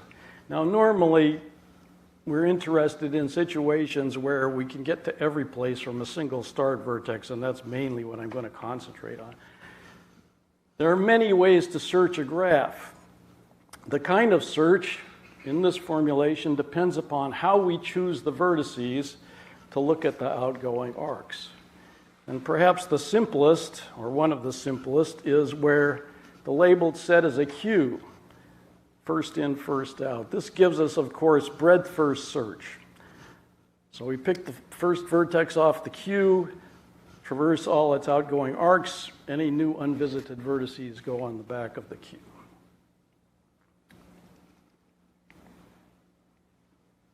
So here is the same diagraph. If we start from this vertex, I've labeled it 0. I've just numbered the vertices in the order of visiting, 0, 1, 2. So we visit 0, there's only one outgoing arc. 0 is the only labeled vertex to begin with. It gets scanned. 1 goes on the queue, on the back, but there's nothing else on the queue. Now we scan 1. We have 2 arcs to 2 and 3, both unvisited, so they go on the queue after 1 is deleted. And then we have 2 and 3 on the queue. They could go on in arbitrary order. If 2 goes on first, it has no outgoing arcs, so we're done with 2. We go off to 3. We traverse the arc from 3 to 4. 4 goes on the queue. Now this graph, this is a breadth first search of this graph, but it generates a very skinny spanning tree, which is kind of an anomalous situation. Now, not only do we number the vertices in the order of visitation, but if we're doing a breadth first search, we can divide the search process up into passes or phases. The first pass being the scanning of the start vertex. The next pass being the scan of all the vertices added when we scan the start vertex. And in general, the next pass is the processing all the vertices that were added in the previous pass. Now, if we label the vertices depending upon which pass they are processed in, we get the blue numbers here, 0, 1, 2, 3. These 2 are 4, this is 2, and so on. These are number of hops from the start vertex. But we get here a breadth first spanning tree, yes, and we can compute the minimum number of hops getting from the start vertex to any other vertex. So that's an important property of breadth first search. It gives us a minimum hop spanning tree. And the structure that we get in the directed graph case is if we number the vertices based on the number of hops from the start vertex, every arc can go forward to the next level, can go up in number of hops by 1, but it can't go any more than that, and it can go back an arbitrary number. So we get this constraint. This is kind of the definition of breadth first search. Now we get a stronger condition on undirected graphs, and I will get to that eventually, because in undirected graphs we can traverse edges in either direction. So this is a one-directional constraint. In the undirected graph situation, we got a two-directional constraint. But let's stick with directed graphs for a moment and think about how we can generalize this search process. We could think about weighted graphs instead of unweighted graphs. Yes? So let's assume we have lengths on the arcs and we want to compute shortest distances. And we know how to do that. That's exactly a graph search, but now the labeled set is a heap or a priority queue, and the priorities are the current distances. This is just Dijkstra's shortest path algorithm. Here's an example of a directed graph with distances. And we know what the algorithm is. Let me just remind you. We maintain a current distance for every vertex, which is the length of a path from the start vertex to the current vertex. Initially, the start vertex has distance 0. We have distance infinity for all the other vertices to start with. Initially, our labeled set is just S. To choose a vertex to scan, we pick the one that is in the labeled set with D of V with its tentative distance minimum. And traversing an arc means looking at each outgoing arc, looking at arc VW, and seeing if we can improve the distance to the other end. So if the distance to V that we've already computed plus the length of the arc, which I've denoted by C of VW, is less than the current distance, the OR people call this a relaxable arc for some reason. I'll stick with the standard terminology. We do a relaxation step which reduces the distance to W because we know there's a path to W that has length D of V plus C of VW. Okay. And now this is a change from the way I described the algorithm previously. I said that we're maintaining a tree in which the current arc into a vertex, the tree arc, is the first one by which we entered. Now, every time we do a relaxation, we're going to update the tree arc to be the one that gives us the shortest path. Now, if all the arc lengths are non-negative, the classical result, then this algorithm processes each vertex once. A vertex goes in L only once. Once it's removed from L, we have its exact distance. So we only have to process each vertex once, and then we compute its shortest path. This, in fact, works even if arcs into and out of the source have negative cost, as long as there are no negative cycles in the graph. The bugaboo of shortest path problems, of course, is negative cycles. And I'll come back to that point. So once a vertex is scanned, its distance never changes. This algorithm is extremely efficient. The only interesting issue here is how we maintain the set L so we can find these vertices with minimum tentative distance and maintain these update values. So the critical thing that's happening here is every time we update a value, the tentative distance decreases. And we have to record that fact in the implementation of the heap, the priority queue. So this is all very basic, 1960. This algorithm is roughly 1960. And here's just an example of how it works. We start out at S here. We scan S. We got a 3 and 22, 16. All these vertices now go into the L set. That's A, G, and J. The next one to be pulled out is A because it gets a value of 3. That's 0 at S plus 3. So we're going to process A next. And it's got 2 outgoing arcs to D and to G. To D and to G. We haven't seen D before, so we're going to get a value at D, which is the value at A, which is 3 now, plus 6. And D goes into the labeled set. Something interesting happens with G, right? Because when we got to G from S, the value was 22, but now we have a smaller value. 3 plus 18 is 21. So G is already in the labeled set at this point, but its value now needs to go down from 22 to 21, and so on. The blue arrows here are the spanning tree that we're building. And the property is that not when a vertex is first in the labeled set, but when it is last in the labeled set, when it is removed from the labeled set, not only is its distance correct, but its incoming arc, which gives us its shortest path, is also correct. Okay. So what is interesting here, we've turned this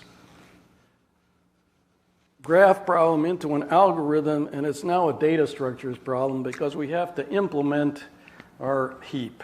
The heap operations are insertions, deletions, each at most the number of vertices in the graph, but more importantly, we have these decreases of current distances, right? And there's at most 1 per arc. M is the number of arcs, N is the number of vertices. So these are the most frequent operations in general, the decreases. If we could do these efficiently, we would have a good algorithm. Now, the classical heap implementations you do a decreased key operation by deleting from the heap and reinserting with the new value. But Mike Fredman and I, back in the mid-'80s, looked at this question and asked, is it possible to implement decreased key operations faster in sublogarithmic time?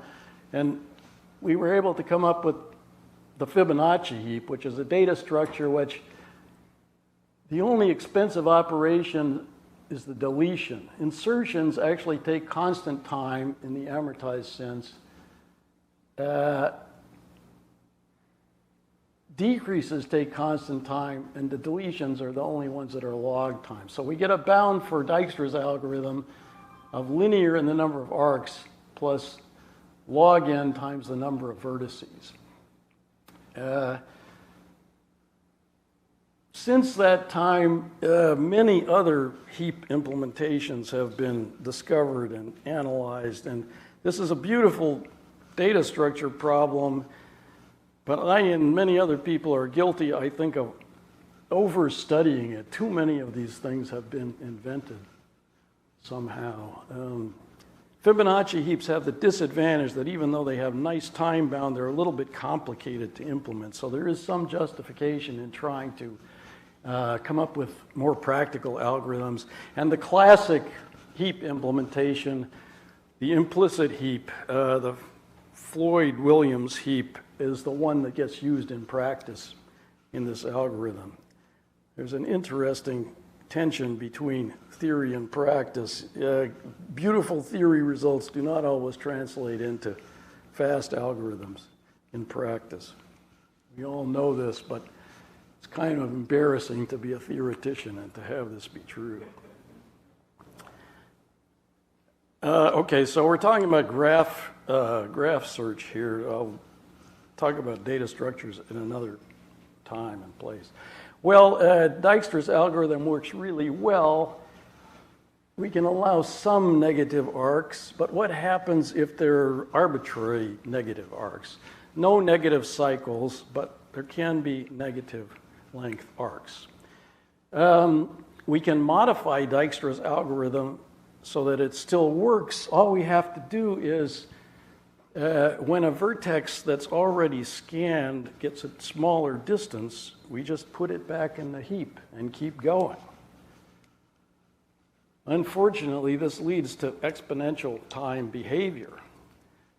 But if we take this idea and go back to breadth first search, go back to using an ordinary queue instead of a priority queue, we get the Bellman-Ford algorithm. All right, so if we maintain L as a queue, but we let vertices go back in the queue if they get shorter distances, we get the Bellman-Ford classic algorithm again for shortest pass. If there are no negative cycles, then each vertex gets scanned at most n times, and the running time is vertices times arcs. Classical simple algorithm, surprisingly, if you assume arbitrary real number arc lengths and all you're doing is additions and comparisons in constant time, this is, I think, still the best possible result for this problem. All right. Bellman-Ford algorithm, same graph, different arc lengths, where you're going to scan S. We've got the next picture here, which is this one. We'll scan S. This puts A and J on the queue. We could scan these in any order depending upon in what order they went on here. So I happen to put A on first. So we'll scan A, we'll scan J, we'll scan D, we'll scan K, independent of what their actual distances are. And this is maybe not such a good example, but in general, a vertex can go on the L set, go in the queue many times, because it can get a different length for every possible number of hops in the worst case. But we know that if there are no negative cycles, there's always a simple shortest path because we can remove any cycle from a path.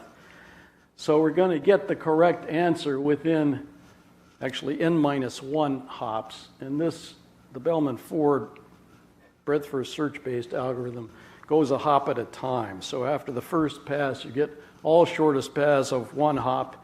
After the second pass, you get all shortest paths of 2 hops, and so on.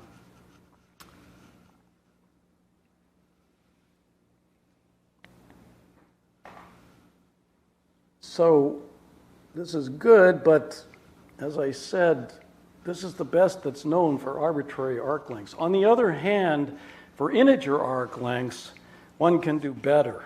And this is an ongoing research topic. Indeed, there are a couple of beautiful recent pieces of work assuming integer arc lengths. There's a paper by Brinkman, Cassis, and Fisher that gets an almost linear time bound. They improved a previous result of Bernstein, Nanongai, and Wolf-Nelson. This is 22 and 23, so very recent. So the current best bound is linear in the number of arcs times a log squared factor in n times a log factor in n times c, where c is essentially the maximum arc cost, times a log n. This improves over this original result, which was m times polylog in n, and I don't remember what the number of the power of the log was, but it was something significant. So this is looking almost like it might be practical, and there are some beautiful combinatorial ideas in both these papers, so I strongly encourage you to take a look. This is just a demonstration that even for these classical problems, new work is being done. All right, now what about negative cycles? If there's a negative cycle and it's reachable from the start vertex, then this labeling process, either the Bellman-Ford algorithm or the Dijkstra algorithm, run forever. However, you can detect a negative cycle. Well, with the Bellman-Ford algorithm, if it runs too long, if it runs beyond n passes, if it adds a vertex to the queue more than n times, you know that there's a negative cycle. We could just wait until that happens, but there are applications in which negative cycles are good, not bad. And here's a sort of a toy one, the currency exchange problem. So you can trade dollars for yen, you can trade yens for pounds, you can trade various currencies for euros and so on. You want to trade currencies in such a way that you make a profit. So you're going to do this on different markets where the exchange rates are different. This could be stocks, it could be bonds, this is arbitrage of some sort. So you want to find a money-making cycle. What is a money-making cycle? It's a cycle such that the product of the exchange rates is greater than 1. If you take the negative of the log and transform the problem, then the product becomes the sum, the negative of the sum, and a negative cycle turns into exactly, or a positive cycle turns exactly into a negative cycle after this transformation. So to solve the currency exchange problem, you want to find negative cycles. So we want to modify, say, the Bellman-Ford algorithm in such a way that it will find negative cycles fast. We don't want to wait until it's run for its maximum time length. As I said, the lazy algorithm is to just run it until, if it's run so long, you know there's a negative cycle. Now, we can detect negative cycles if we allow this thing to run long enough, because we're building this quote-unquote tree now, which is supposed to be a shortest path tree. It turns out that if there is a negative cycle, eventually there will be a cycle of these so-called tree arcs, right? And you could traverse it by following the arcs backward. And if you run this thing for long enough, you know it's not going to be a tree. You can just find the negative cycle. But we could detect whether we get a cycle every time we put a new tree arc in. So each time we do a relaxation, we're removing what's the picture here? We got some tree, and we got some arc that we're adding in, and normally, so maybe here's two pieces of the tree, right? So from this finger to this finger, there's a new arc going over here, or a new arc going here. This piece of the tree is going to get broken off and reattached somewhere else. But if it happens that I got an arc from here down to some ancestor, that's going to be a negative cycle. So I could detect this negative cycle by walking back along the path toward the root and seeing if I could find the other end. That's actually on the next slide. So let me, instead of waving my fingers around, put it up here. So we're adding in a new arc VW, which is replacing the old arc into this vertex W. We could follow the path backward toward the root from V looking for W. This is too slow because this could add even linear time per relaxation. So we'd go from arcs times vertices mn time to mn squared time. That's too expensive. On the other hand, rather than searching back toward the root, we can search up in the other direction. So we can search forward from this vertex W looking for V. Now, what's the advantage of that? It seems like that could be linear time just as easily. And not only that, we have to maintain some kind of representation of the tree so we can search forward as well as backward. But we can afford the search forward because we know that all the vertices that we're going to visit are going to have a shorter distance from the root because we're updating the value at W, got smaller.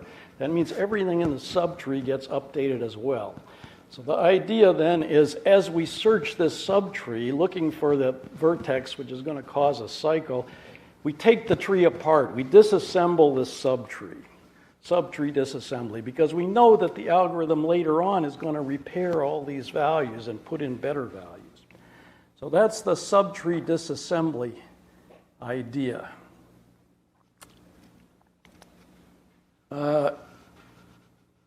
Which is in a Bell Labs technical report of mine in 1983. And this is one of the things I regret doing. I should have put this in my little monograph on data structures and network algorithms, because it turns out to be a very nice, very simple idea. Not only does it allow you to detect negative cycles eagerly without spending extra time, you can prove that the bound is still MN for a Bellman-Ford with this disassembly process. But here is something that's very practical. Cherkowski and Goldberg and other people have run experiments putting this subtree disassembly step into the standard Bellman-Ford algorithm, and it really speeds up the computation in practice. The reason seems to be that you don't have to you've got all these vertices with bad labels, which means that if you spend time to scan them, that's wasted effort. So by removing them, you reduce the number of scans that take place. And this is something that, here's an example that you can't prove anything in practice. The worst case time bound is still order MN, but I'm sorry, you can't prove anything in theory, but in practice, this really improves performance. All right, so back to the Dijkstra algorithm. Standard Dijkstra uses the distances as the heap priorities. Is there some other value we could use as the priority? So I'll denote it by P. P is a real valued function. I'll call it a potential function on the vertices. At the moment, arbitrary. And this is going to be a correction to the distance, and I'm going to subtract it for a reason that will become apparent in a moment. So instead of removing from the heap the vertex with smallest distance, I'm going to remove the vertex that has the minimum value of the distance minus this potential. Potential of all the vertices is fixed somehow ahead of time. Now this is a disguised version of what is called the A-star heuristic, and I'll come back to where that comes from in a minute. But let's suppose we do this. Now the question is, what property do we need to be true of P, the potential function, to guarantee that once a vertex is scanned, its distance doesn't change? So that's the Dijkstra efficiency property. When a vertex is scanned the first time, we've got the correct distance. What we want to have happen is that all the scanned vertices have smaller distances than all the labeled vertices, but now we've got this potential function. Well, it turns out that a necessary and sufficient condition is that if the cost of every arc minus the potential at the first vertex plus the potential at the second vertex is non-negative, I'll define this to be the reduced cost of the arc, C sub P of VW. If this is true for all arcs, then this modified Dijkstra algorithm that uses this potential function has exactly the right property. It has the same property as Dijkstra. It scans each vertex exactly once, and when it does, it has the correct shortest distance for the vertex. Okay. Because this is exactly the condition for an arc to be non-relaxable, if you work it out. And furthermore, if you run Bellman-Ford, for example, and you compute shortest distances from any start vertex, you get this condition. So what does that tell us? That tells us, suppose we want to solve a multi-source shortest path problem. And we've got arbitrary negative arc costs, but no negative cycles. Then we can run the Bellman-Ford algorithm once to compute distances from some arbitrary start vertex. We can add a dummy start vertex if needed to get to all the vertices, but this really isn't necessary. So that's expensive. That takes us mn time. But now we have a potential function which has the property that we need, and we can run this A star algorithm once for any other start vertex.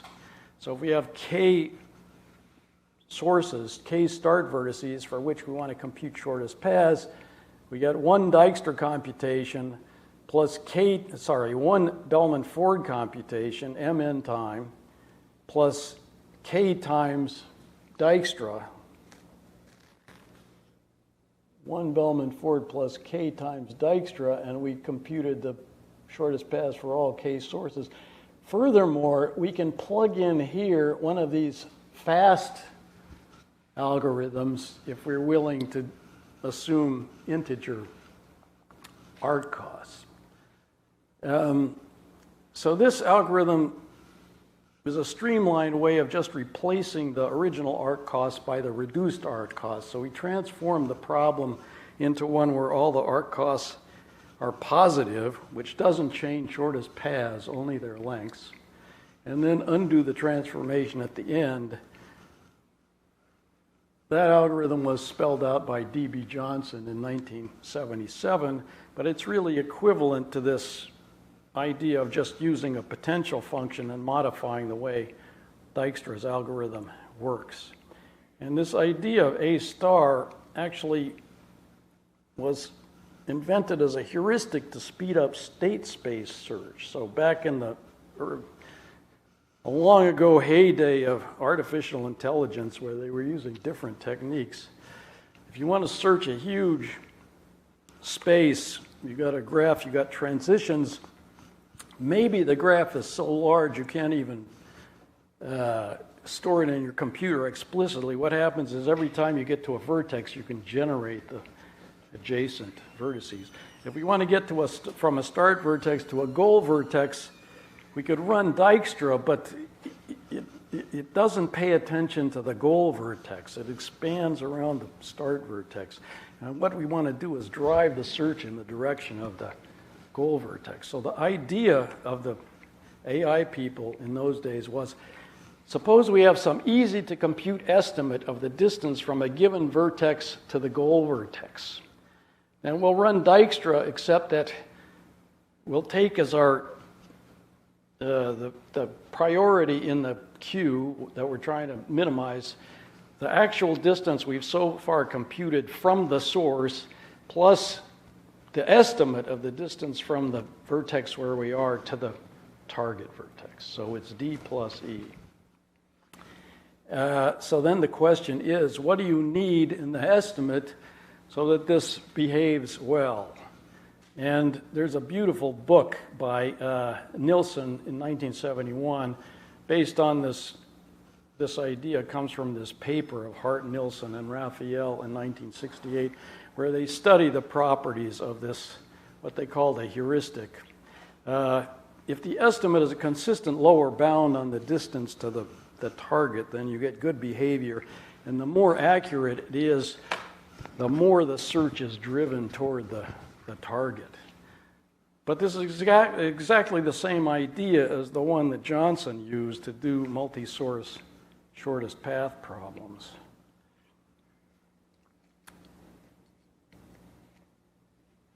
Now let's switch to undirected graph search.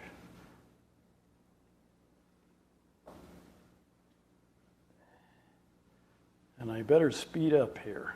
So now we can traverse arcs in both directions, right? But it's the same thing.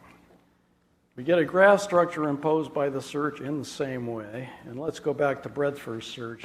Now we have this stronger property that the breadth first search is going to partition the graph into layers. The start vertex, the first layer, one hop away, second layer, third layer, and so on. Every arc has to connect two vertices in adjacent layers or within the same layer. How can we use this? Here's one way we can use this. If we remove an arbitrary layer, then there's no way to get from the layers below it to the layer above it. We get a separator.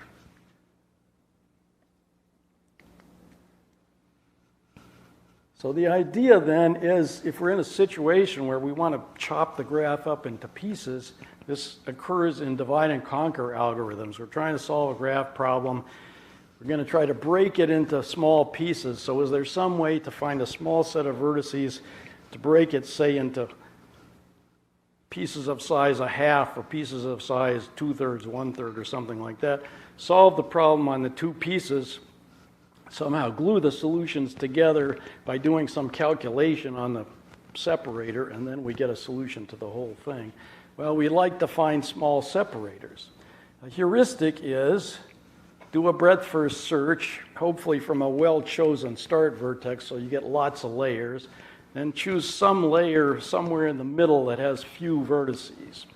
That's a heuristic that people have actually used in divide and conquer to in sparse matrix computations, which I'll get to. I'm running into the coffee break here. But so this is just a heuristic, except it turns out that there is a situation in which we can turn it into an algorithm for planar graphs. This is the planar separator theorem that Lipton and I proved in 1979. For a planar graph, you can always find a separator with a number of vertices in it proportional to the square root of the number of vertices in the whole graph. And the pieces all are of at most 2/3 size. So you can use this in divide and conquer algorithms on planar graphs. 2 steps in the proof.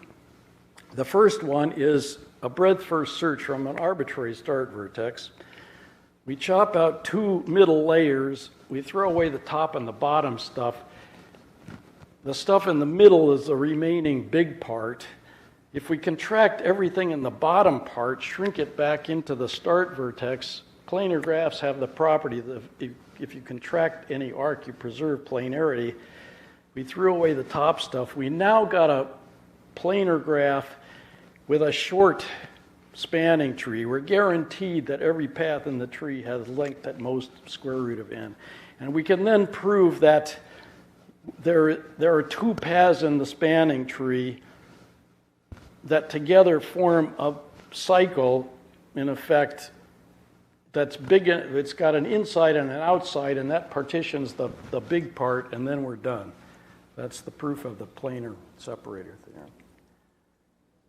Now let me get to the connection with Mihalis's result, which also has to do with solving sparse linear systems. Here's another application of an extension of breadth-first search, recognizing chordal graphs.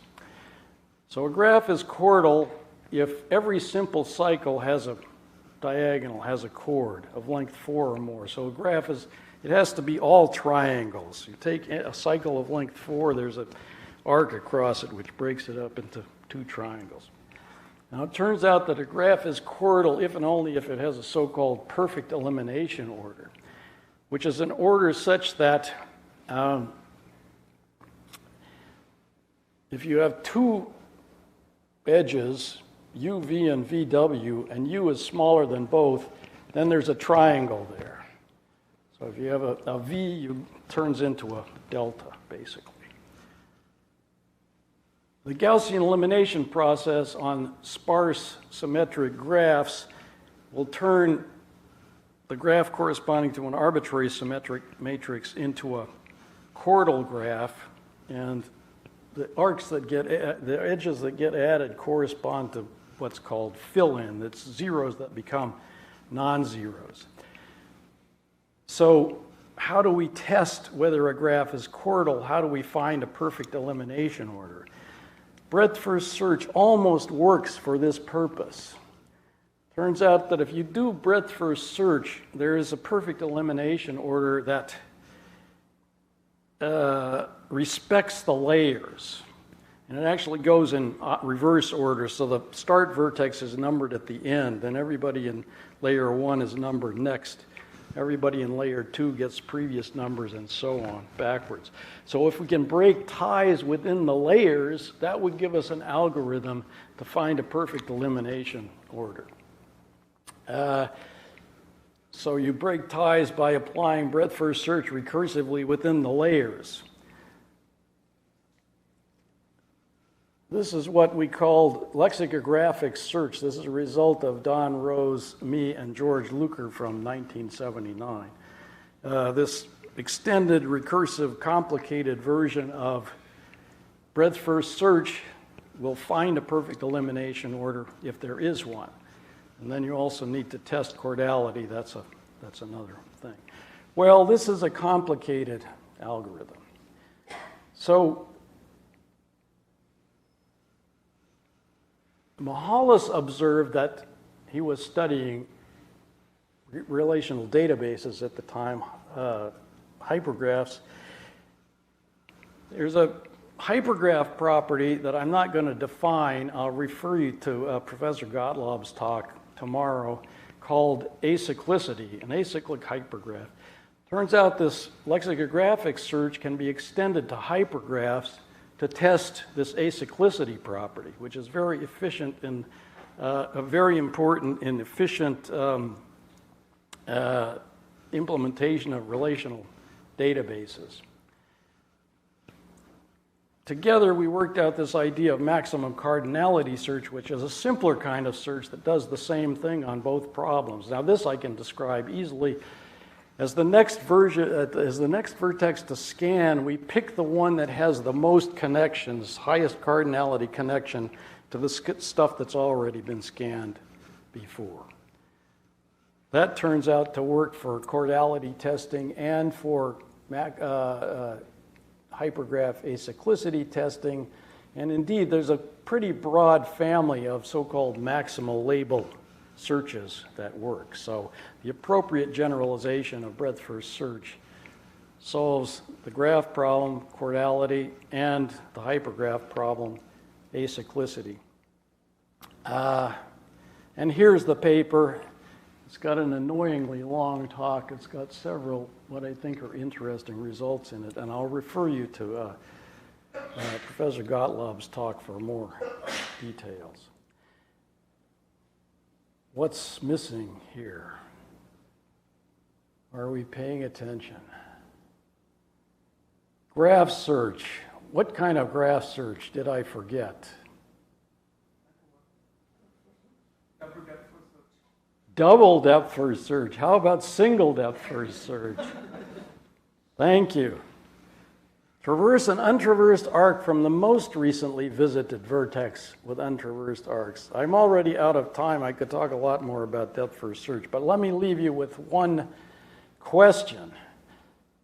Is this an implementation of depth-first search? So we have this idea of maintaining a set of vertices. Each time we're going to pick a vertex and scan all the outgoing arcs. Instead of a queue, we'll use a stack. While the labeled set is non-empty, we'll delete the top vertex from the stack, add it to the scan vertices, look at all its outgoing arcs. Any of those vertices that reached, we put on top of the stack now. Does this do depth-first search or not? And I won't answer the question, but I'll thank you very much for your attention.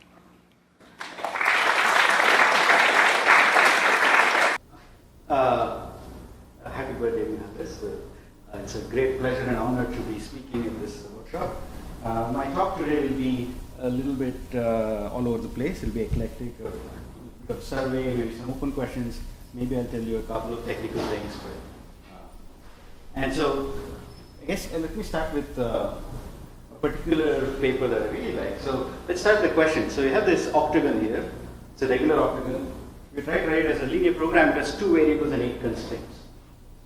Okay?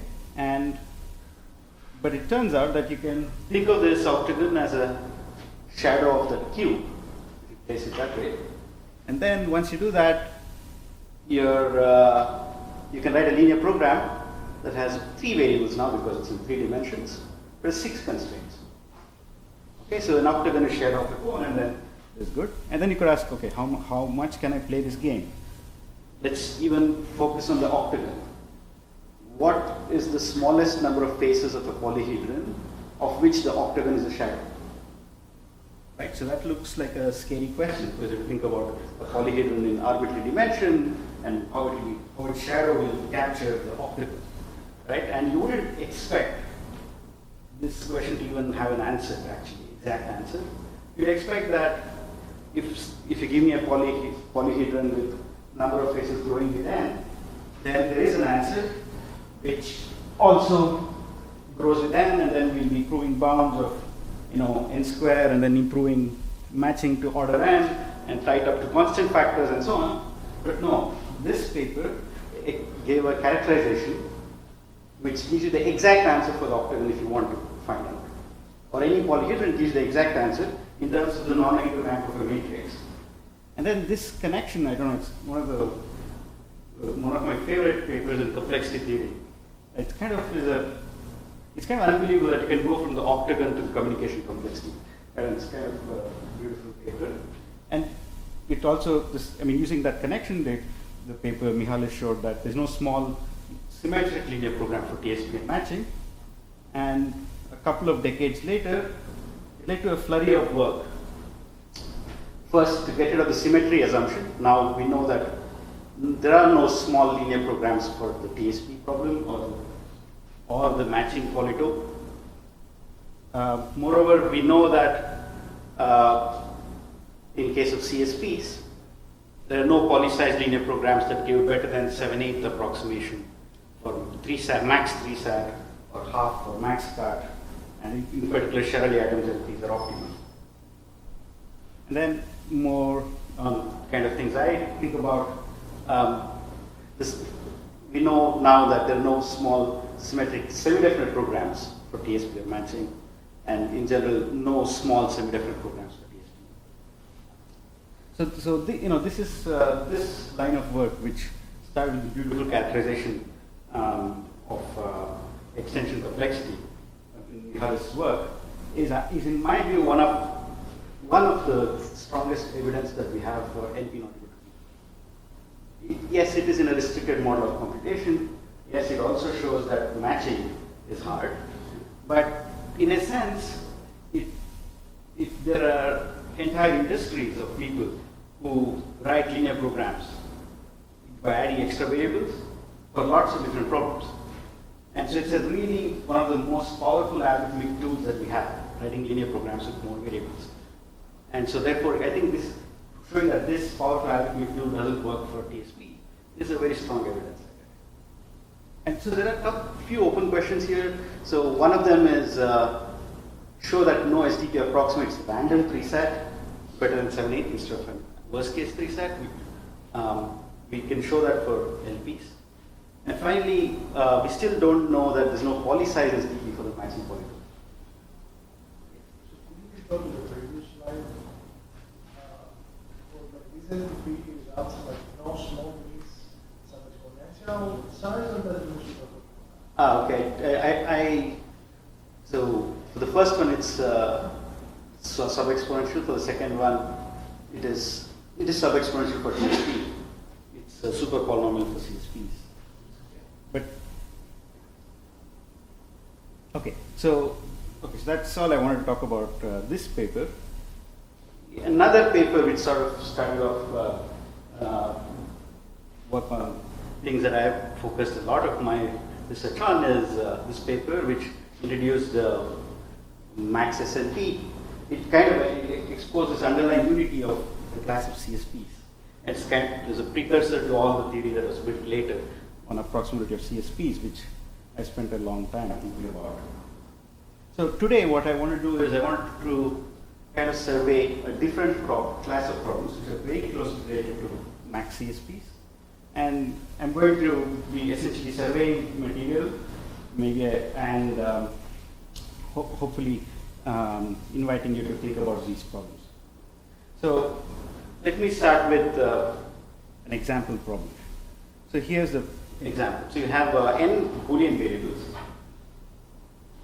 and the Boolean variables are assigned a 0, 1 value each, uniformly at random. And then those are hidden. What you observe is, let's say, XOR of the bits. So first you observe x1, XOR x3, 0 XOR 0, it should be 0. Okay, you observe that. And then you observe a random XOR between some other pair, x1, XOR xn, 1. And we're observing each XOR with some noise put into place. So each 2 XOR is perturbed independently with probabilities, so let's say 0.01 or something. So you're making observations of random XORs of random pairs of bits with some noise thrown in. And so how many XORs? So you see, let's say, a linear number of XORs, omega n XORs. Okay? So you have this model. You have those are your hidden bits, and what you have observed are XORs of random pairs with some noise thrown in. And the computational problem is really, given these observations, estimate the hidden variables x. Okay? So yes. So like the bottom two are they existing noise, or there is a type of like 1 and 0? Right. So the second XOR that we observe is x1 XOR xn. Because 0 XOR 0, it has to be 0, but then because there's noise, you observe 1. So the correct 9 exponential time algorithm that you want to run here is, you would want to use the Bayes rule to compute the probability distribution over x, okay, P of x given O, and then a sample of binary vector from that probability distribution. So that would be the gold standard here. Right? That's what it means to estimate via the Bayes rule. Okay. So let me give another example of a similar problem. So this is the planted coloring problem. So you have n vertices, and each vertex is assigned a color from 1 through q uniformly at random. And what you observe is edges between colors, edges between vertices, and of course these edges always go between two different colors. So you'll never see a red, you'll see edges between two different colors. And so every edge that you notice is like an observation. It's telling you that those two vertices have different colors. Okay? And then the computational problem is again the same. So now you're seeing, let's say, a linear number of edges and estimate the hidden coloring. That planted coloring is a later problem. Here's another problem. just a generalization of what we've seen. So you have n Boolean variables, and every observation is a predicate applied to 3 random bits. So it can be not all equal to of x1, x2, x3. You observe that. And not all equal to of x1, x4, xn. Like so. And then again, the goal is the same. You want to estimate the hidden x given the observations. And so it's a fairly general class of problems. You can throw in, for example, let's say you got some side information about x. Let's say if you learned the values of epsilon fraction of the bits, xi's. So that's just like another observation, which is a 1-bit predicate, right? Because observing bits. Okay, so in general, what's happening is you have some n variables which take values from 1 through q, some finite domain, and they come from a product distribution. Every xi is from some product distribution. And then what you observe are local functions, linearly many, about theta and many local functions. They are random, meaning they are between random triples or random pairs and so on. And they are kind of noisy, meaning they might not have perfect correlation. Okay? So that's the general Bayesian CSP problem. And depending on the type of observation that you use, you get different Bayesian CSPs. What are you trying to find? We're trying to estimate x. So just What is the equation? The maximum? No. X is You want to sample x. It's a Bayesian estimation problem. Given the observations, what's the best thing you can do for x? The best information theoretically optimal thing to do is to compute the posterior given the observations and sample from the posterior. That's the best thing you could do. This is like a problem of what's called MPE, to find the maximum weight assignment. Right. So yes. Okay. I'll talk about relation to optimization. Yeah. So right. So So again. So just to make this. So you could ask different kind of questions here. The gold standard would be sample from the posterior. That would be the gold standard. A weak recovery would be like the weakest thing you could hope for is like there was some x that generated this data. Find some x tilde that's correlated better than random. That would be weak recovery. Okay. Yes. Why are you insisting on the number of observations being linear? Okay. So the question is, why am I insisting that the number of observations are linear? We can study the problem with any different number of observations. The theory that I'm going to talk about is going to be more interesting in the linear range. The number of observations. When the number of observations is more than that, then there's also interesting theory, but it will be different. Okay, but yeah, so it's not important. The number of observations being linear is not important for the problem definition. Okay, so there's a question of Bayesian CSP versus optimization. So let me address that. So there are two. I'm defining this thing called a Bayesian CSP. I'm just giving it a name. It's not a problem that I created. It's been studied. I just want a name for it now. So let's call it Bayesian CSP in this talk. So Bayesian CSPs, and then we have max CSPs.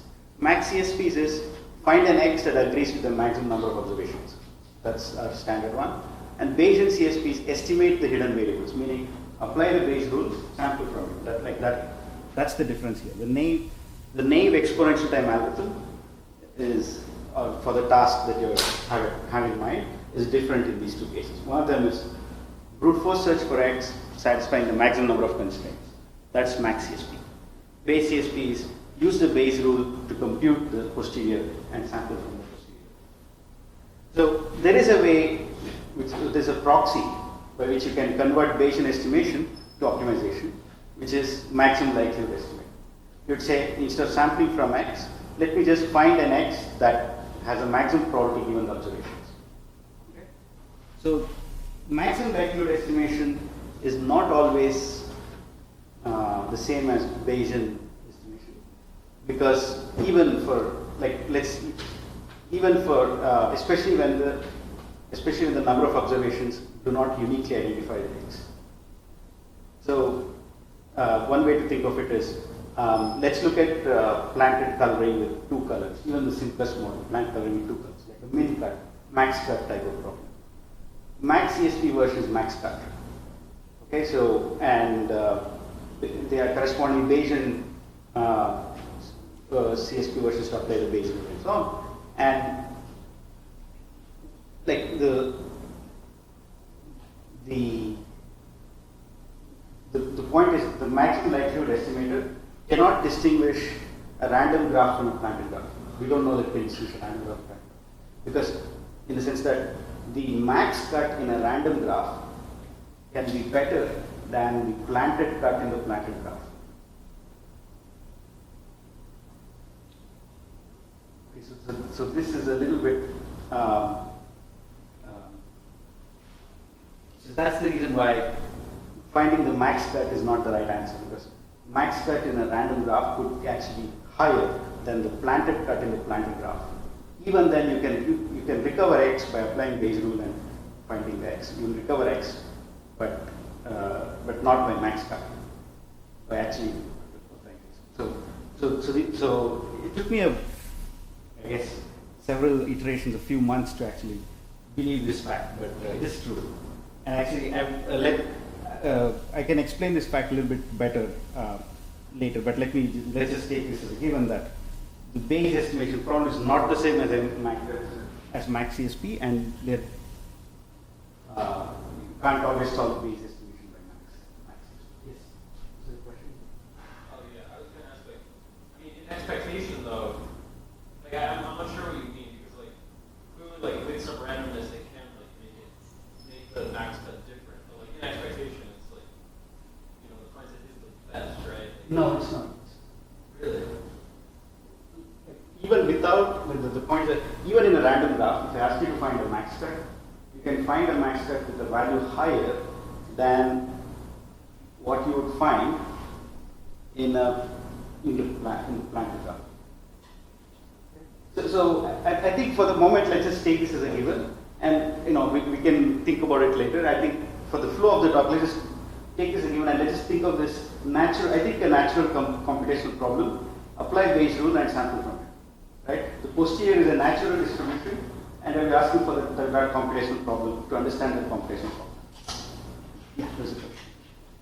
I wonder if you can help us understand how am I supposed to recognize the planted cut even if you give it to me, given that there are other even bigger cuts there. Like, There are other even bigger cuts. Yes. Right. So, correct. So that's a great question. The question is this question even in NP? Right? The finding X, is it even in NP? So it's not obvious that it's in NP. Right? So, I mean, definitely there is a natural exponential time problem which we want to solve, which is sample from the base, which is, I think, a standard estimation question. The question is where is it even in NP? And I think, you know, we'll see soon that there are interesting algorithms you can find which solve some parts of this problem. But yeah, definitely, it's not obvious that this problem is even NP. Okay, so let's just focus on the simple question of weak recovery. So that's a very well-defined question. Weak recovery is the following question. There is a planted X. Find me some X star that is correlated better than random with X. Okay? Meaning every bit of X star must be equal to X better than random. Okay, so let's take, for example, planted coloring. If I had to guess the coloring without looking at the graph, I would get every color right at probably 1/Q. Okay, give me a coloring which is better than 1/Q. It's slightly correlated with the coloring inside. Okay, what should we expect for this problem? Well, as we see more and more edges, the problem should get easier because it's more observations, the coloring is more constrained. So when there are very few edges, it should be statistically impossible to recover anything about the original coloring. as you increase the number of observations, statistically or information theoretically, basically, if you take a sample from the posterior, it is not correlated with the planted color. That would be statistically. And so then, as you add more and more edges, at some point, if you ran the naive exponential time algorithm, it should be possible to recover the coloring, but it's actually might be computationally hard. One might expect this.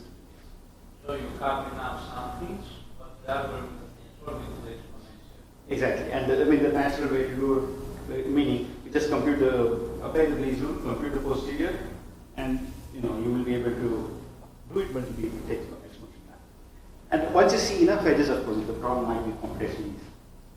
Right? So this is what you expect to be the picture. Right? And when like this is we're expecting this to be the picture, and there are two natural thresholds. The threshold at which the problem becomes statistically possible, the other threshold which the problem becomes computationally easy. And we are going to focus only on the second region because I'm a complexity theorist. So what we're going to look at, we're going to try to understand this transition where the problem goes from being computationally hard to computationally easy, okay, for weak recovery. All right. So for this, already there is a bold prediction by Krakala and Stepanova from 2009. So I'm just going to leave that sentence as is. So I'm going to explain that sentence later. But basically, they predict that for this class of problems, the problem becomes computationally easy precisely when a certain naive fixed point for belief propagation becomes unstable. Okay?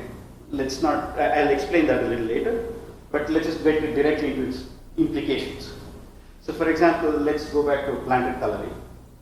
Okay, for planted coloring, if I have we have 5 colors, then this says that as soon as the average degree crosses 5 minus 1 whole square, which is 16, at that precise point, at 60, once the average degree is 16.1, the problem is computationally easy. At 15.9, the problem is computationally hard. Okay, that's the prediction. Degree is the number of observations that you are observing edges in a planted coloring. So the average degree. Then basically, once you see 16 times n observations. Suppose you do it with three clauses. 3 elements. Clauses of 3 variables, Yeah. positive or negative. How does it relate to the first condition of this here?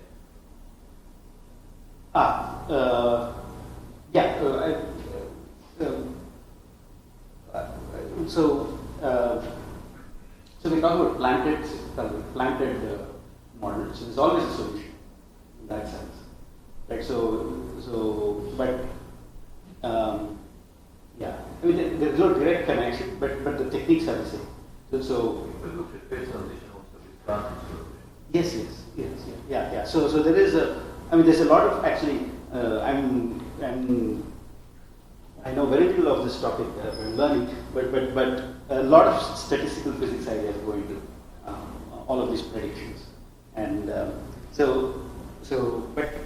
this particular bold prediction, it actually you can immediately apply to any Bayesian CSP and use your prediction. For example, I just drew this just to show you how crisp and clear the predictions are. Let's just take not all equal 3 sat, right? Not all equal 3 sat is on every triple, you get triples with not all equal clauses. It predicts when the problem is supposed to be easy and hard. Okay, I have used 2 parameters here. One is degree, which is the number of clauses. Okay, and the other is I have used the noise rate, right? Every time you see a not all equal to be, what's the noise rate? So the 2 parameters. As you vary the parameters, there's an easy region and there's a hard region. And in the hard region, the problem is supposed to be at least computationally hard. Okay, and you can calculate this region very easily, and it's the same. You can mix and match things. For example, this is not all equal 3 5 sat, meaning I've added not all equal 3 clauses, not equal 5 clauses, and at what number of 3 clauses and what number of 5 clauses, this is a problem easy and hard, you have this prediction. Okay, and can I ask? So this is prediction that you're using, right? So for the easy revision, that's the people have used to what would work. right, and I'll come to the evidence of this. Okay, so trying to find it.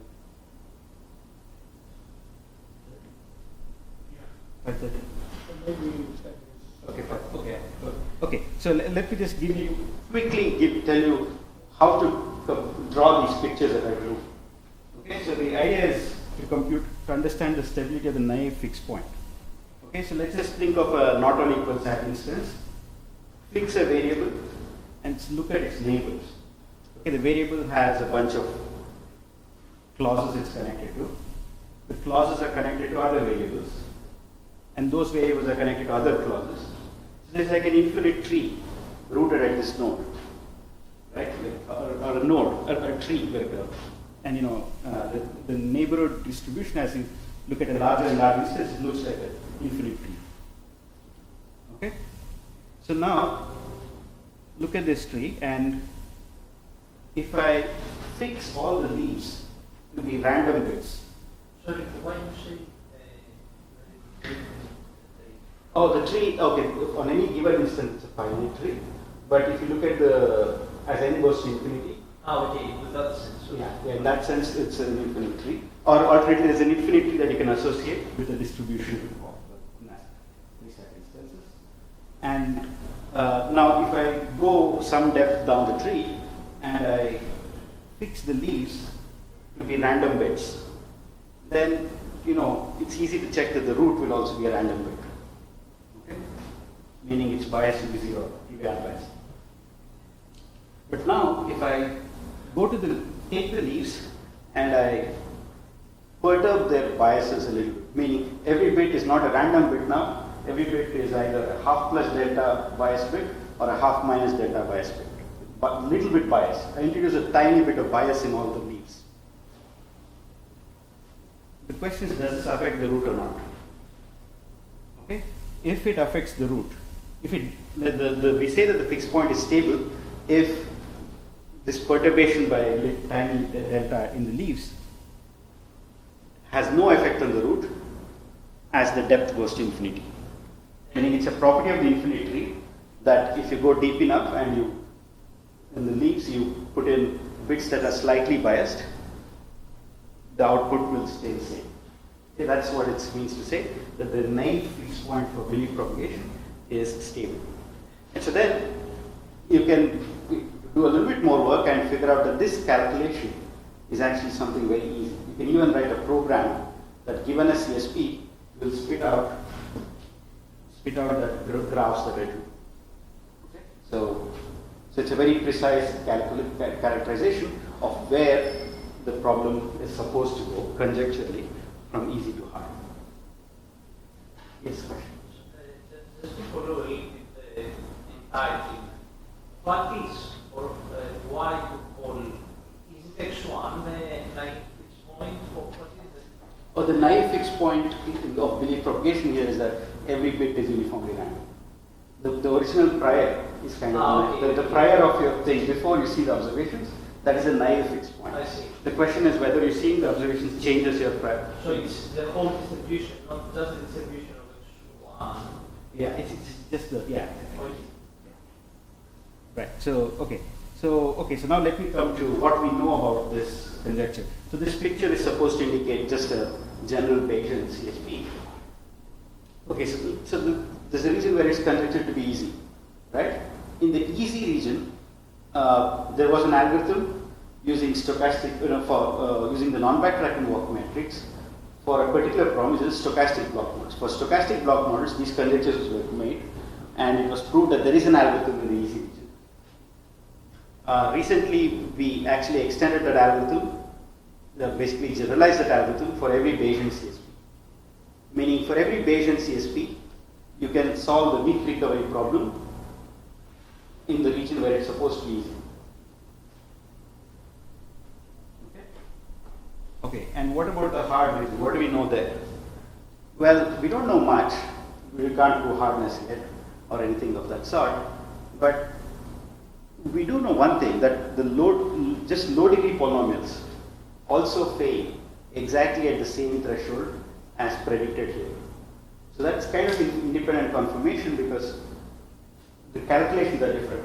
There's no reason why low-degree polynomials there's no obvious reason why low-degree polynomials should also exactly fail at that point, but they do.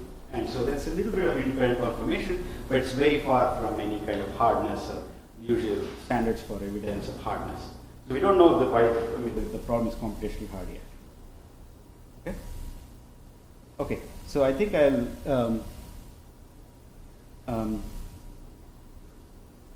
I think I will skip this section a little bit. I was about to describe the algorithm a little bit, but let me skip this section and go directly to something higher. Okay, so now we want to prove. So as I said, we have an algorithm in the easy region. We don't know anything about the hard region. So we want to prove some lower bound. Okay, here's lower bounds plan B. Okay, I'll come to plan A later. So plan B is to use the sum of squares SDP as a lens. So what would that be? Well, the idea is, firstly, these problems, all the problems that I'm talking about are average case problems. So it's a little bit harder to do reductions. It's pretty difficult to do reductions. In fact, the neighborhoods of these vertices, the distributions look like infinite trees. So you have to have reductions that preserve this structure. It's a little bit tricky to do reductions. So here's the idea. The idea is, let's try to use the degree of sum of squares SDP as a proxy for computational complexity. Again, it's a restricted model of computation, but at least can we show that in that model there is this transition. So this would involve two steps. First step would be prove that some degree 2 version of an SDP succeeds in the easy region.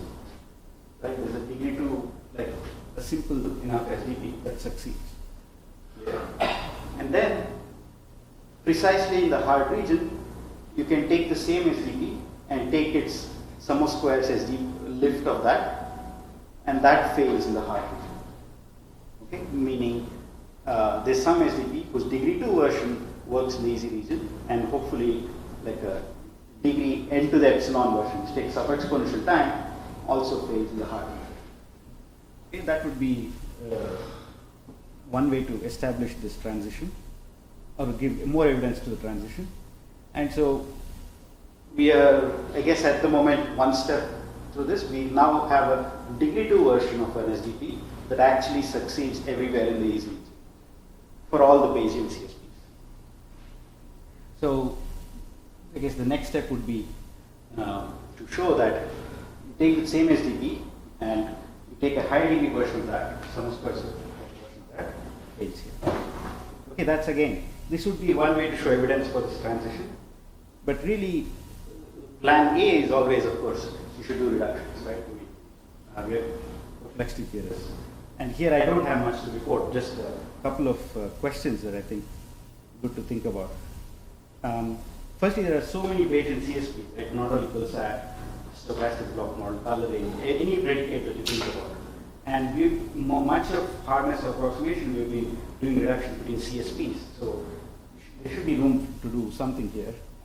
And in particular, as I said, for every Bayesian CSP, the calculation of where the transition from easiness to hardness happens is the same calculation. It's the same infinite tree, it's the same stability of the fixed point. So you'd expect that there's a reduction that connects these problems. So that you can say when one problem is hard, the other one is hard too. But we don't yet have that. In fact, we don't even have something which I would say weaker, is that for some Bayesian CSP, can you have a reduction that erases the signal to noise ratio? It's easy to have reductions that reduce the signal to noise ratio, meaning take some instance where you have some signal to noise ratio, just add extra noise to it. That's easy to do. And then you get clearly a harder instance. That's okay. But can we have a reduction for any CSP of your choice where you go from a point which is far away from the threshold to something which is closer to the threshold. Any reduction of that will be interesting. Of course, the gold standard goal would be, what is the easiest Bayesian CSP? Is there a unique games conjecture for these Bayesian CSPs that would imply the hardness of all these problems at the predicted threshold? Okay, so that is a question. Okay, so then finally, I've been talking essentially about weak recovery up to this point. What is weak recovery? And in the context of max CSP, just to draw an analogy with max CSP, in the world of max CSP, weak recovery corresponds to asking for just some non-trivial approximation, like something better than random, and that's it's also called approximation resistance, and we understand that very well in the world of max CSP. But in the world of max CSP, we went well beyond non-trivial approximation. We asked for optimal approximations. Right? So in the world of max CSP, we asked for optimal approximation. So in the case of Bayesian CSP, can we ask for optimal recovery? Meaning, what are the limits, computational limits, to how well you can estimate X given the observations for any given Bayesian CSP? And there's very little work on this. The only problem for which I know we have optimal recovery is a two-community stochastic block model, for which there is an algorithm. And I think from an algorithmic standpoint, this is interesting for the following reason. So a lot of the work on CSPs has used semi-definite programming, which I think of as a global algorithm. Meaning, there's a global objective function that you maximize or minimize. But when you maximize a global objective function, maximize or minimize it, you almost always make mistakes locally. Meaning, let's take Gomez-Williamson algorithm for max cut. When you run the Gomez-Williamson algorithm for max cut, there will be vertices where the algorithm did the entirely wrong thing. Meaning, all the vertices are on one side, let's say all its neighbors are 0, and this vertex is also 0. And you just notice that you will move it to 1 and improve the objective function. Meaning, the global algorithms based on SDP have no guarantees locally on a vertex by vertex level whether it's doing the correct thing. But there's a whole set of local approaches like belief propagation which do that, which do precisely that. So if you want to do optimal recovery in these models, you have to mix the two. In fact, this algorithm that works for two-community SVM, the way it works, it computes an eigenvector for some matrix, and then uses the eigenvector to recover the communities roughly, and then from the roughly recovered communities, it improves it by local belief propagation. Where locally, every vertex looking at its neighbor and updating its value, it improves it, and it's able to get statistically optimal recovery. And so, just algorithmically trying to get optimal recovery, you're forced to mix this global and local algorithm. I think it's an interesting direction to think about. So I think I'll stop now.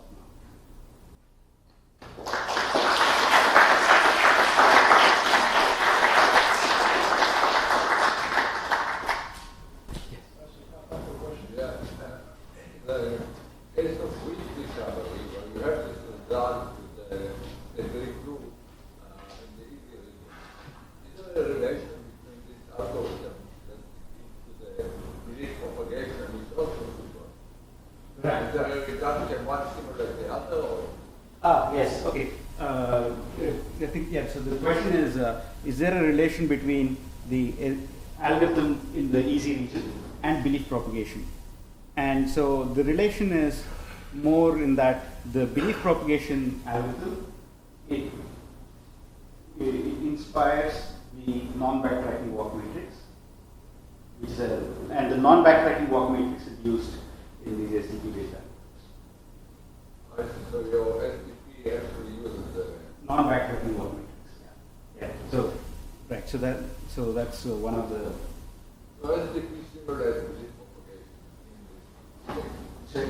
SDP simulates belief propagation. That's correct. That's correct. So in the sense that exactly, and so basically you look at belief propagation, it's a highly nonlinear operation. But you look at it in a local neighborhood around the fixed point, you can linearize it. And the linear, when you linearize, you get non-factor matrix.